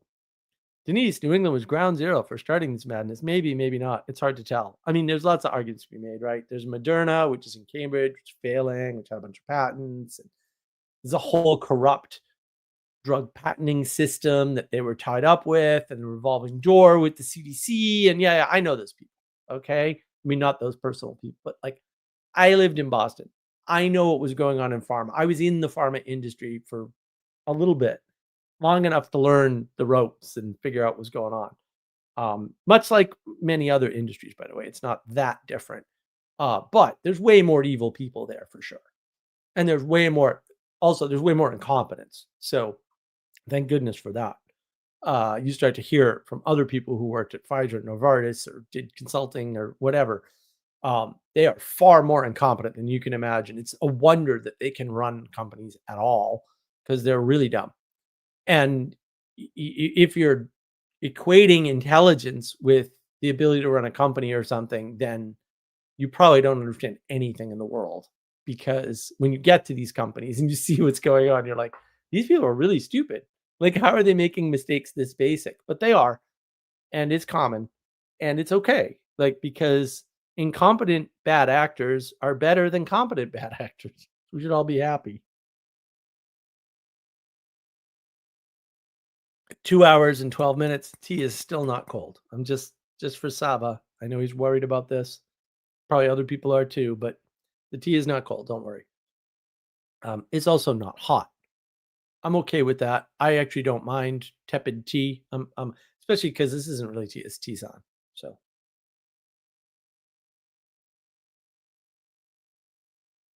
Also, oh my God, that honey is so good dissolved in here. I use like a whopping tablespoon with it. That's curcumin and something. It's a very potent tea mix, so it's actually quite strong. It's a quite strong Tisane. Unfortunately, I am out of tea. All right, guys. No one wants to jump in? No one? Nothing? It sounds like you're doing well, Denise. I watched your videos, by the way. I like your prepper videos. Those are cool. My friend was doing that for a while. She was down in Georgia. They actually moved down to Georgia before I moved down to South Carolina. They've since moved back up to Maine, which is unfortunate. But also they kind of belong there because they're some of the ones I lost that lost their mind. No link. I did post a link. What are you talking about? Oh, I didn't pin the link though, because I'm an idiot. That's a different problem. There should be a link right there. It says it's the right link. Yeah, I forgot to pin it because sometimes I forget things. Usually only on days ending in Y, to be fair, and when I'm awake. Other than that, I never forget anything. I mean, wokeness, not scandemic, goes back to 1970s. Well, yeah. Wokeness, yeah, I don't know. Christopher, how's it going, man? Long time no see. How you doing? Doing all right. Good. How's the game testing going? Did you do any? No, I haven't done any yet. I'm planning to do more of that. We're working more on that tonight, tomorrow. So I'm looking forward to it. I got to sit down with those questions again, huh? I haven't done that. I did a round or two, but I really got to sit down with it more and like focus. I used all of my energy today to come up with a new video idea because I don't have enough undone videos in my freaking list. So I figured I'd add another one to it. Um, and I pinned the link, Sally. I pinned the damn link. Um, and um, and then finish my Substack article because I got like 3 or 4 Substack subscribers, and I'm like, oh no, I gotta pay attention to that. I had an article mostly ready, and I had to rewrite about 30% of it, of course, which I'm not mad about. I think it came out much better, obviously, but yeah. So I used all my energy on that, and then I had to finish this, and just talking about this stupid thing just bothers me because so much damage, so many friends lost, so many problems. It was not pretty, but here we are. So, how was it Here up we there? It must have what? been interesting Oh, up your it way in was, Nebraska. yeah, there wasn't like a statewide mandates or whatever, so everything was like kind of left city to city for how things went up here, and sometimes business to business. There was one place in town, the restaurant up here that like was for a bit it was opened against the city's orders, and Really? they would open against the city's orders, and they would and then people would rush in there and buy all their food, and they'd have to be closed until they got more food in, and then the city just kept slowly fighting them more and more until they eventually gave up and closed. So Wow. And how long were they closed for before the city reopened things? I don't know, I haven't tracked what they're doing really, or with the what the reopening stuff was, but Mm. No, we were only 90 days, and then they did half capacity reopening or something, and I remember it well because my friend was like, "Oh, I wanna visit you," and I'm like, "Yeah, fly on down, and it'll be a great time to fly, no one's on the planes." Because I flew during that time period. It was fantastic, it was the best. Um, and so he flew down, and he's one of these guys that likes to eat out with him and the wife like to eat out or whatever. And he was like, "Bro, we haven't eaten out in like 3 months." And I'm like, "Well, I mean, while you're here, they're gonna reopen the restaurants the day before you leave. So we can just go out." And he's like, "What? We can go out to eat?" And I'm like, "Yeah, we go out to eat. It'll be great." So we did. We went out to like I think we went out to it was either Outback Steakhouse or it was Texas Roadhouse. It was one of the two because I eat steak. I love steak. Steak is the best thing ever. Um, and he was so happy. It was unbelievable how happy he was. And down south here, like none of the restaurants are ever full. Like that almost never. I mean, it happens at very busy times on like Thursday night or whatever, but normally the restaurants aren't that full. And so it's not like people were fighting to get into a restaurant that could only do half seating. Like it was fine. You wanted to get in, you just walk in. It wasn't a big deal. So in New England, it probably would have been a little bit different if they did have open seating because there's so many people there. You can't swing a cat without killing everybody. So um yeah, it's very different. It's weird what's different too. Like I was at a Bojangles once when I first got down here, and I counted the number of people that worked there, and like there were like 15 people working at the place. And I'm like, what is this? You go to New England, there's 3 people running a McDonald's and it's slammed. And like, I do mean 3. Like, I don't know how the hell they did it. Down here, they got 15 people, and Bojangles is never that busy, ever. So I'm just like, what is happening? I mean, it's good, right? You want to keep those people employed and give them something to do and not stress them out. And like, it's wonderful. Like, I like the way they do business down here because it's much more people oriented.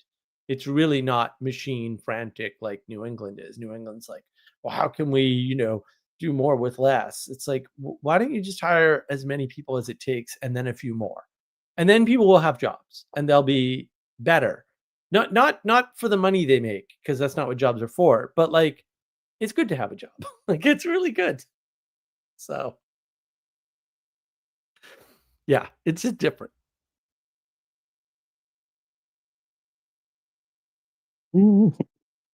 So what was your experience like with the fake news scamdemic?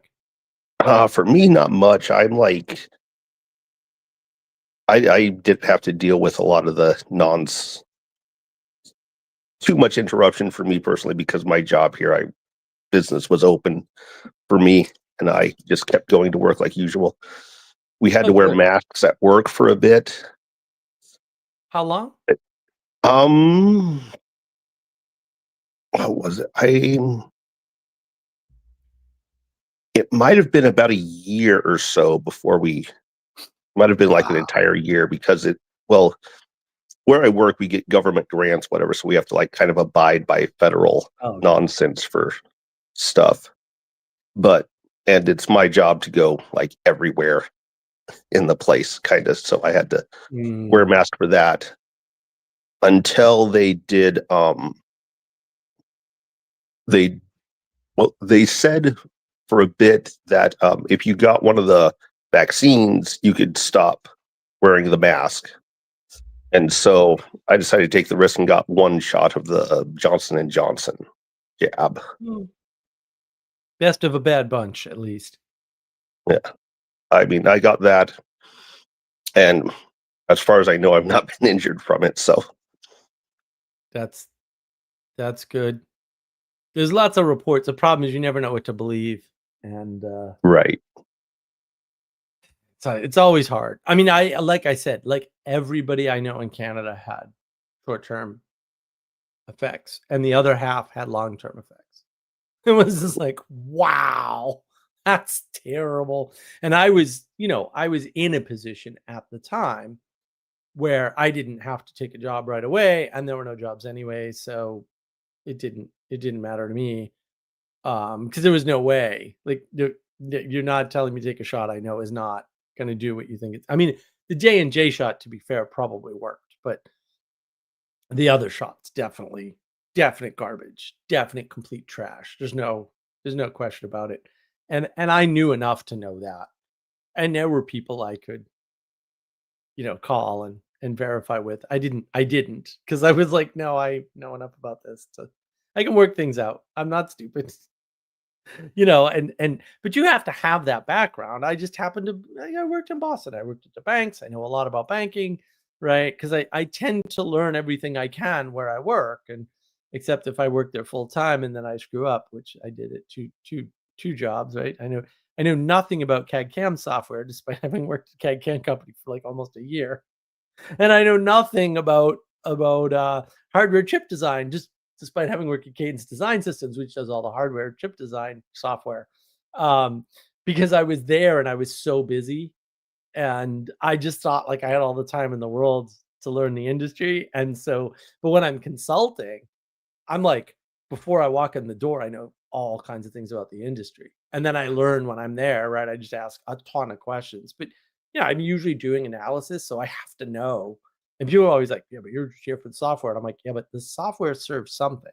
So I've got to know your industry to know what's wrong with your software process, because every software process is different, even if you're building the same thing, like, because it depends on what you're building it for. Yeah, I go through the whole spiel. So I tended to learn a lot of different industries, very, very quickly, because I had to. But I was not in a position where I had to do anything. I didn't. There was no pressure to get a job. I had plenty of cash, and I was hoping to get a good investment thing going. But then it was more lawsuits, and that'll wipe out all your cash pretty quick. It's not. At some point, people are going to realize it's cheaper and safer to kill people, and we don't need a legal system anymore. And like, that's why when people go, oh, this guy Mangione shot the CEO, I'm like, I don't know why you're surprised, and I don't know what you thought the alternative was, but like, no kidding. Like, and if you think that's the last of that, you're higher than a kite. Like, I don't know what. It's not a good thing. I wish we weren't in this situation. Also, fix the damn legal system, or it's going to keep happening. Like, this isn't that hard. But you just won't do tort reform. Well, I got news for you. If people can't get justice, they'll get justice. You won't like the justice they get, but they'll do it, because justice is a thing and it's going to happen. And that's a lot of this fake news virus scamdemic is the same thing. Justice is going to happen. And if you guys keep delaying it, it's going to get really ugly. And nobody wants that, even me. But also, Like, you better start jailing people real quick because they're not going to put up with it forever. Eventually, people are going to take it into their own hands, and they kind of have to. Like, what's the alternative? That's the dangerous part. People don't realize you can't just say, no, we're not going to institute justice. That's not going to work for very long.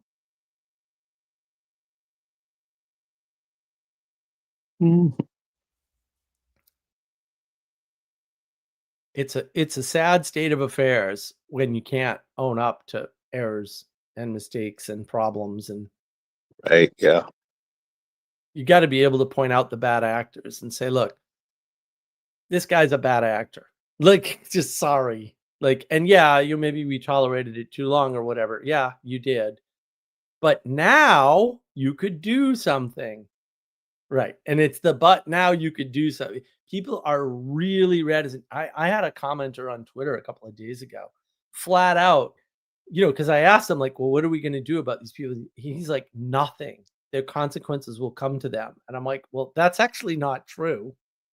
But also, you feel no responsibility towards your fellow humans at all, just because you think that they're lesser than you. And I'm just like, well, fair enough. At least you're honest. Also, stunning admission of evil. So, like, I don't. Right. Yeah. Pluses and minuses. At least you're being honest when you're being evil. You're being honest about being evil. That's fantastic. Kind of. But what do we do with these people? You got to feel some kind of, like, what do you do with people who will wear masks? Like, what are you going to do with those people? Yeah. Yeah. There's got to be I don't know. something.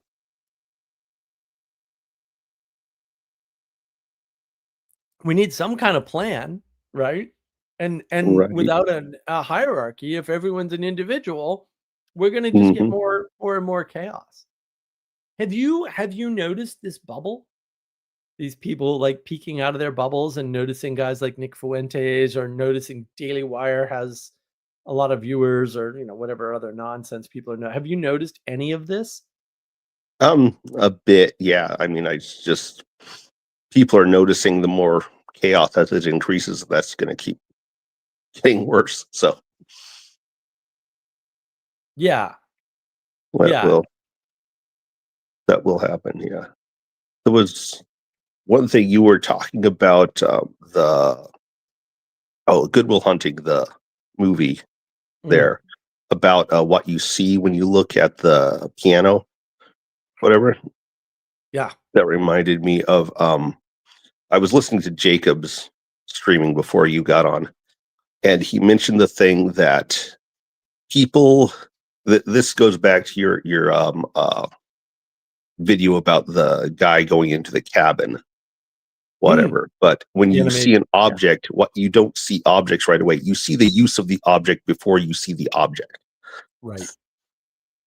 Which was a interesting way to another way to talk about the same thing there. Yeah. Which, Yeah, that's all Peterson. I just ripped off Peterson there because I can. And he didn't mind. And he didn't do it very well anyway. So, and that actually, not only did I rip off Peterson, I ripped off Ethan too. That was Ethan's story, not mine. Like, oh, that's a really good way to think about it, Ethan. I'm going to make an animation out of that. So I did. It just took forever. Oh my God, that animation took so long to make. Oh, the animation tools are terrible. And I'm terrible at animation. So, like, that doesn't help.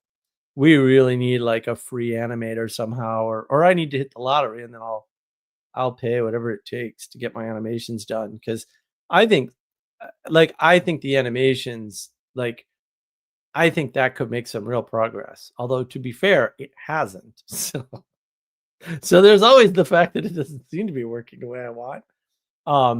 But yeah, that idea about seeing the world, like, differently, we'll say, that's actually super important, right? mhm.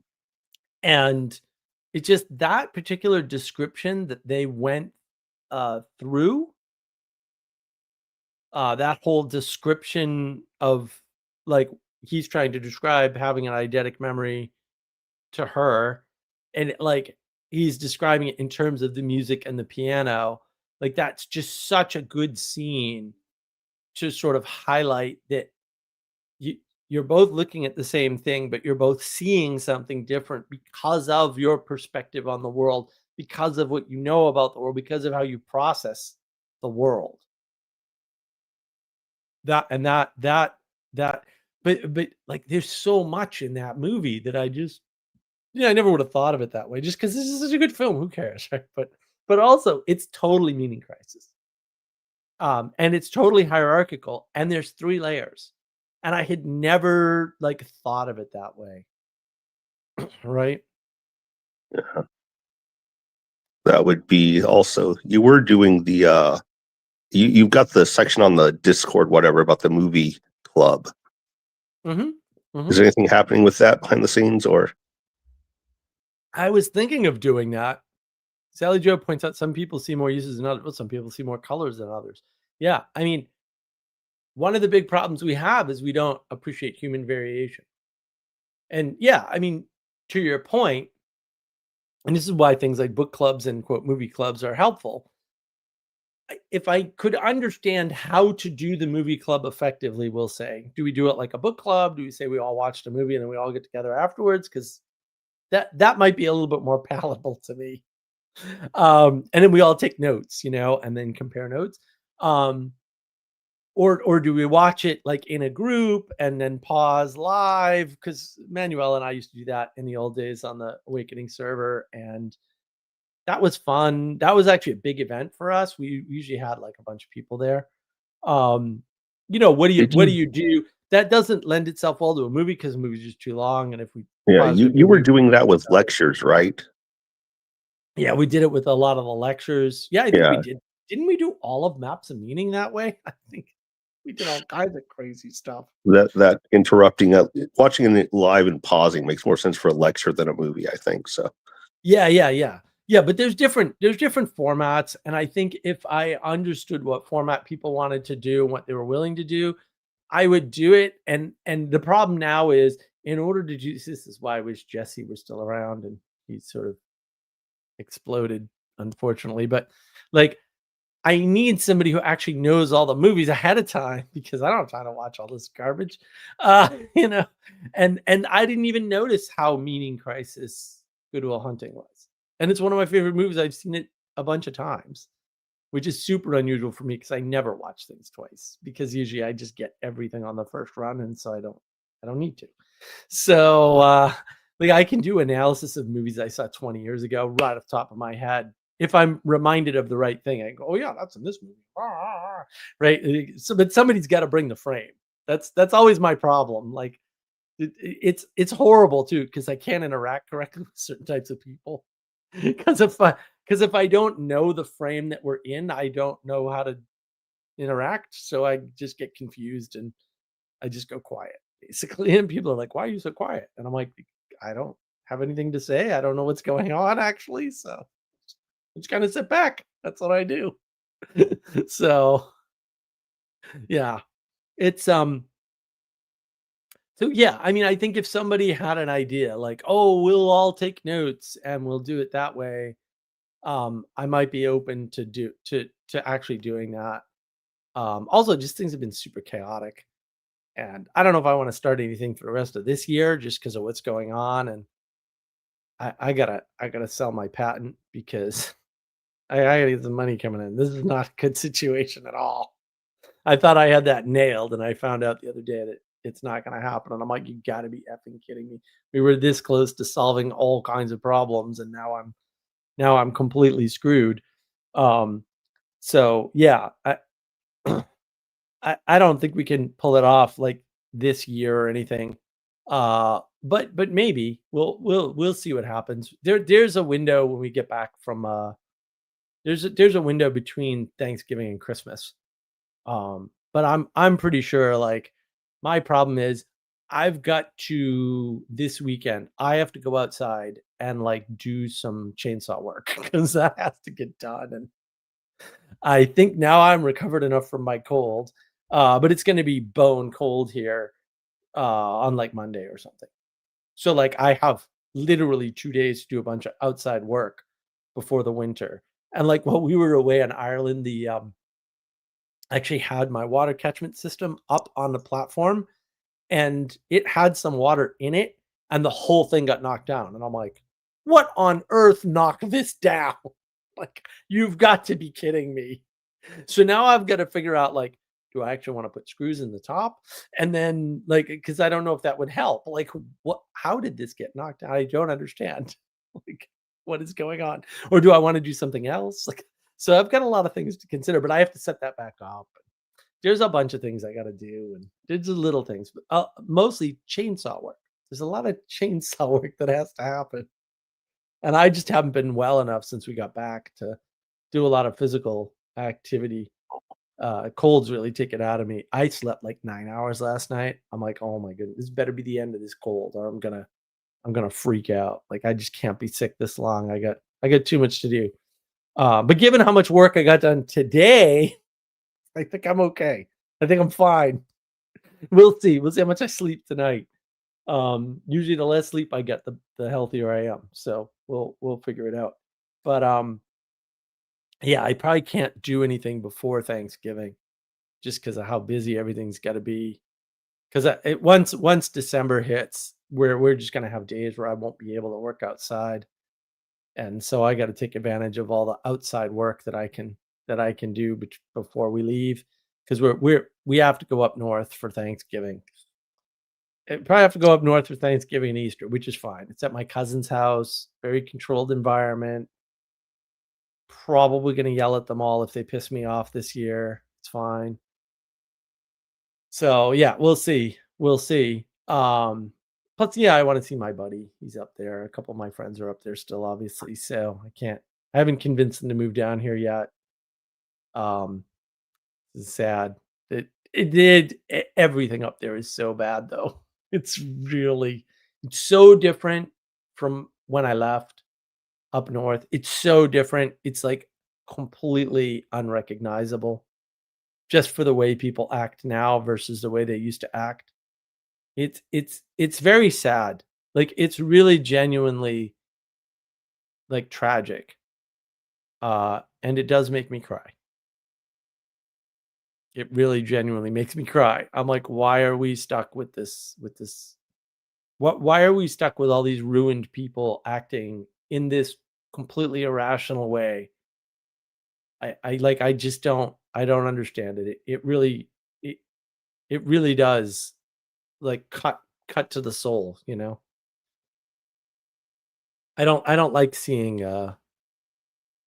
broken people. Here, Sally Joe's pointing out some people think grocery stores are where food comes from. Yes. Some people don't believe in straight lines. Like 30% of the people in one poll don't believe in a straight line. Devastating. It really is. Like it's horrible that we're in that. Like this is this is all downstream from this deception, from these lies.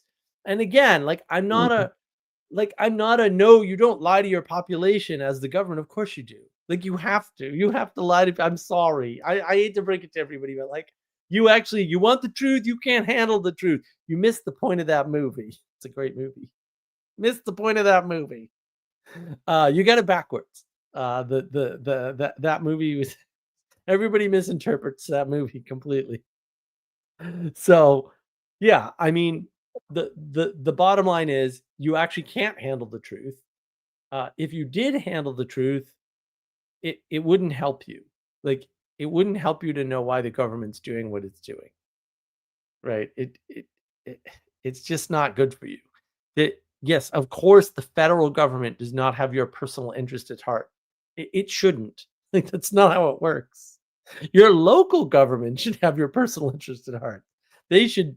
This is the discussion I had with Ginger Bill. It's like, no, the state is concerned with the citizens. Anything that's concerned with the citizens is a state. That is true. It might be less than a state, but the state should be concerned with the citizens in the state. Right. But above the state level, at the kingdom level, because that's all you have except for the United States, which has a federal level, which is a federation. Huh.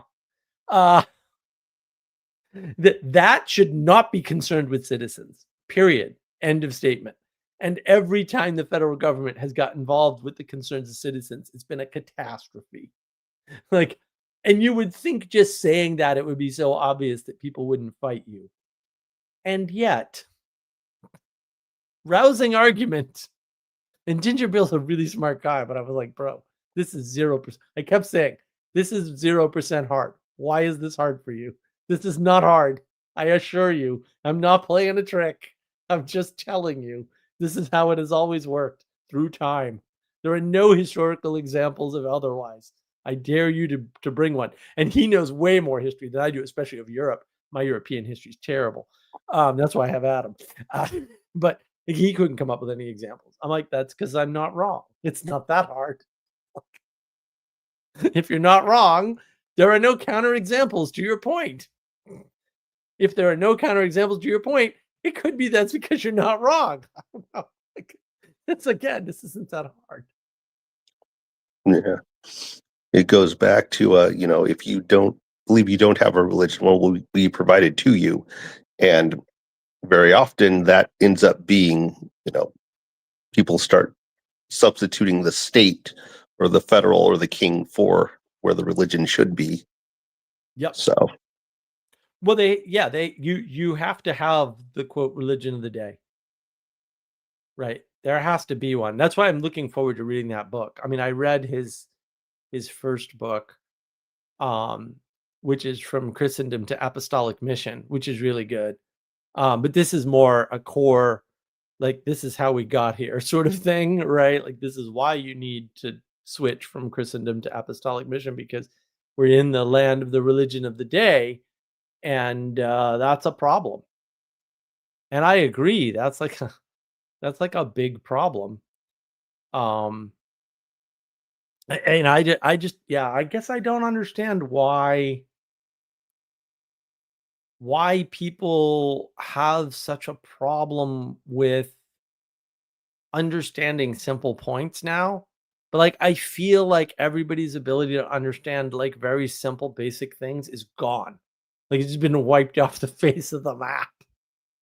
And even people, like, I've said this before, most of the people that taught me quote critical thinking, that taught me how to be properly skeptical, because there's a method to it, you can't just denying everything is not skepticism. They are now completely insane and unable to do that anymore. And I'm like, well, ow. They're the ones that taught me. How did we end up in this situation? I don't understand. So, I mean, have you seen that? We'll say post fake news virus scam, or have you noticed anything like that? I don't know. I do see like lots of people that seem like they're smart until they're not, Yeah. It's not like everybody goes on about IQ, and I haven't noticed like the problems people are having are not IQ. Like, more IQ points are not going to help you if you're resentful about something.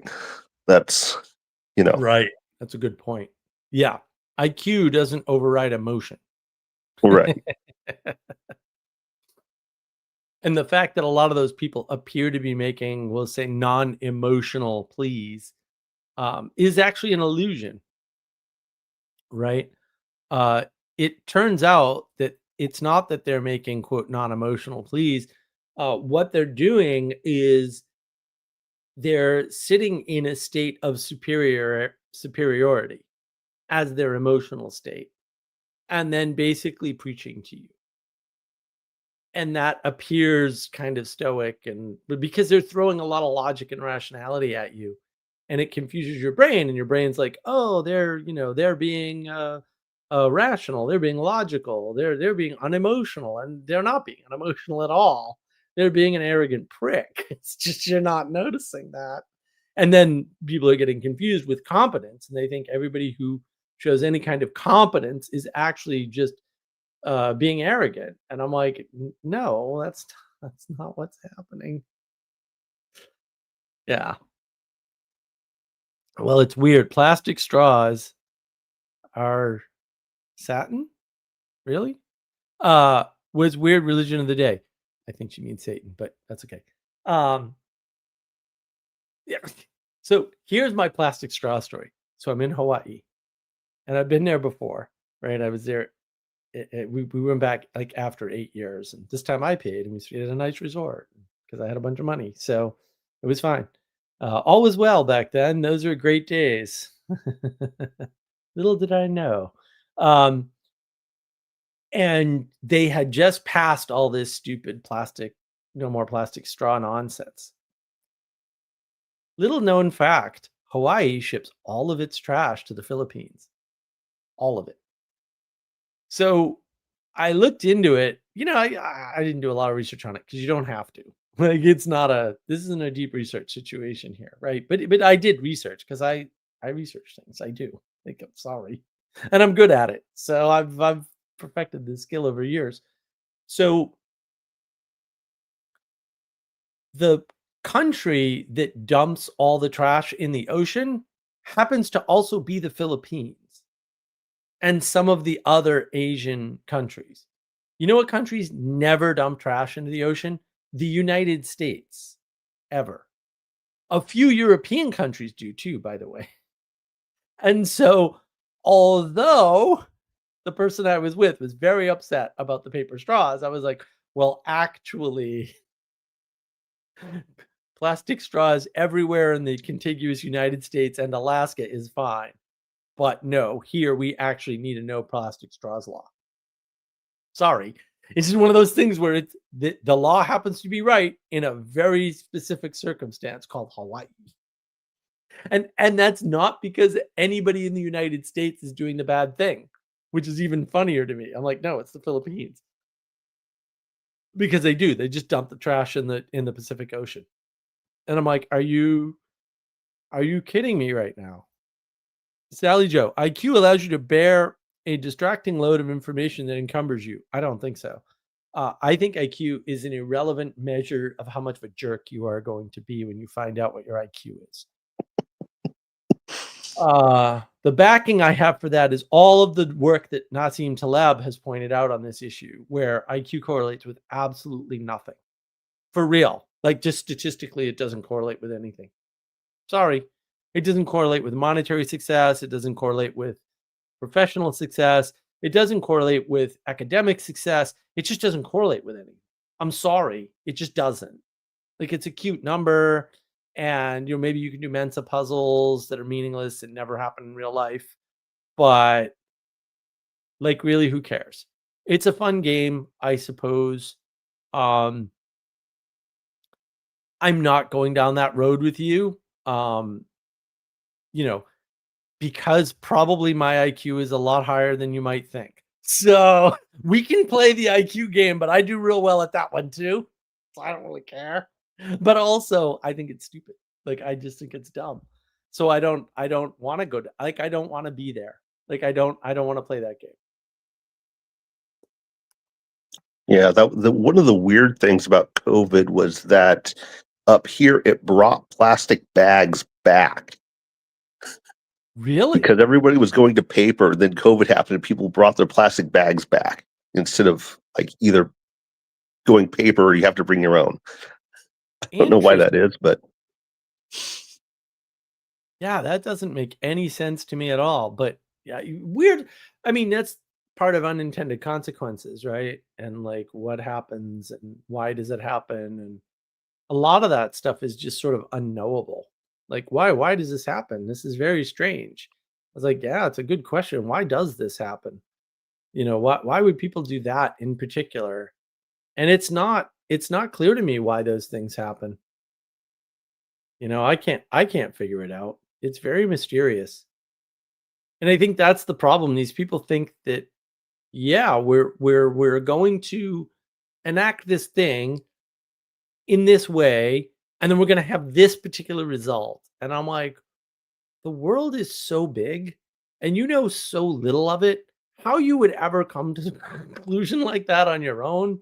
Like, you must be really dumb. That's the only thing I can think of. These people must be unbelievably stupid. Because why would you come to that conclusion? the world is huge and your brain is tiny. And I don't care what your IQ is, you're retarded. So what are we talking about here? Like, why do you think you can make a calculation like that? Yeah. Anyway, I am going to jump off here and Yeah, go no problem. back and be more responsible, I guess. Yeah, you have a whole family and stuff to take care of, but it's Yeah, good to yeah, see you. I'm glad you jumped in and, yeah. Always good to see yeah. you. I will try to jump on the Discord tomorrow. Oh, good. We'll see what happens. So Excellent. Have a good night, man. have a good night. Excellent. It's always good to see Christopher. He's wonderful. I just adore him. Uh, and if he were a teddy bear, I would own one. That's all I'm saying. He looks like a teddy bear too, so and he knows my work better than I do in some cases. So that's always fun. That is the goal, by the way. The goal is a bunch of people who know this stuff so well, they can talk to other people about it in ways that I can't because I have limitations too. Sally Joe, I don't know, dumb people can't remember as much. Yeah, there is a correlation between memory and the ability to do the IQ test. That's for sure. But I don't know. Ooh, interesting about the plastic bag. I know that is interesting. I mean, I think that once you add in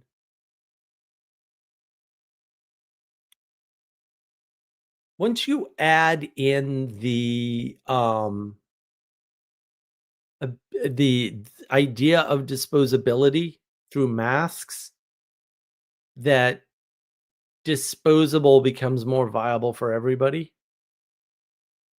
It might be something like that. It's definitely hard to know, but like that's more what I'm thinking is that once you sort of talk about or think about disposable, you run into that problem of, oh, this is disposable, so disposable things are better or something. Um, I found the animation. It took me forever.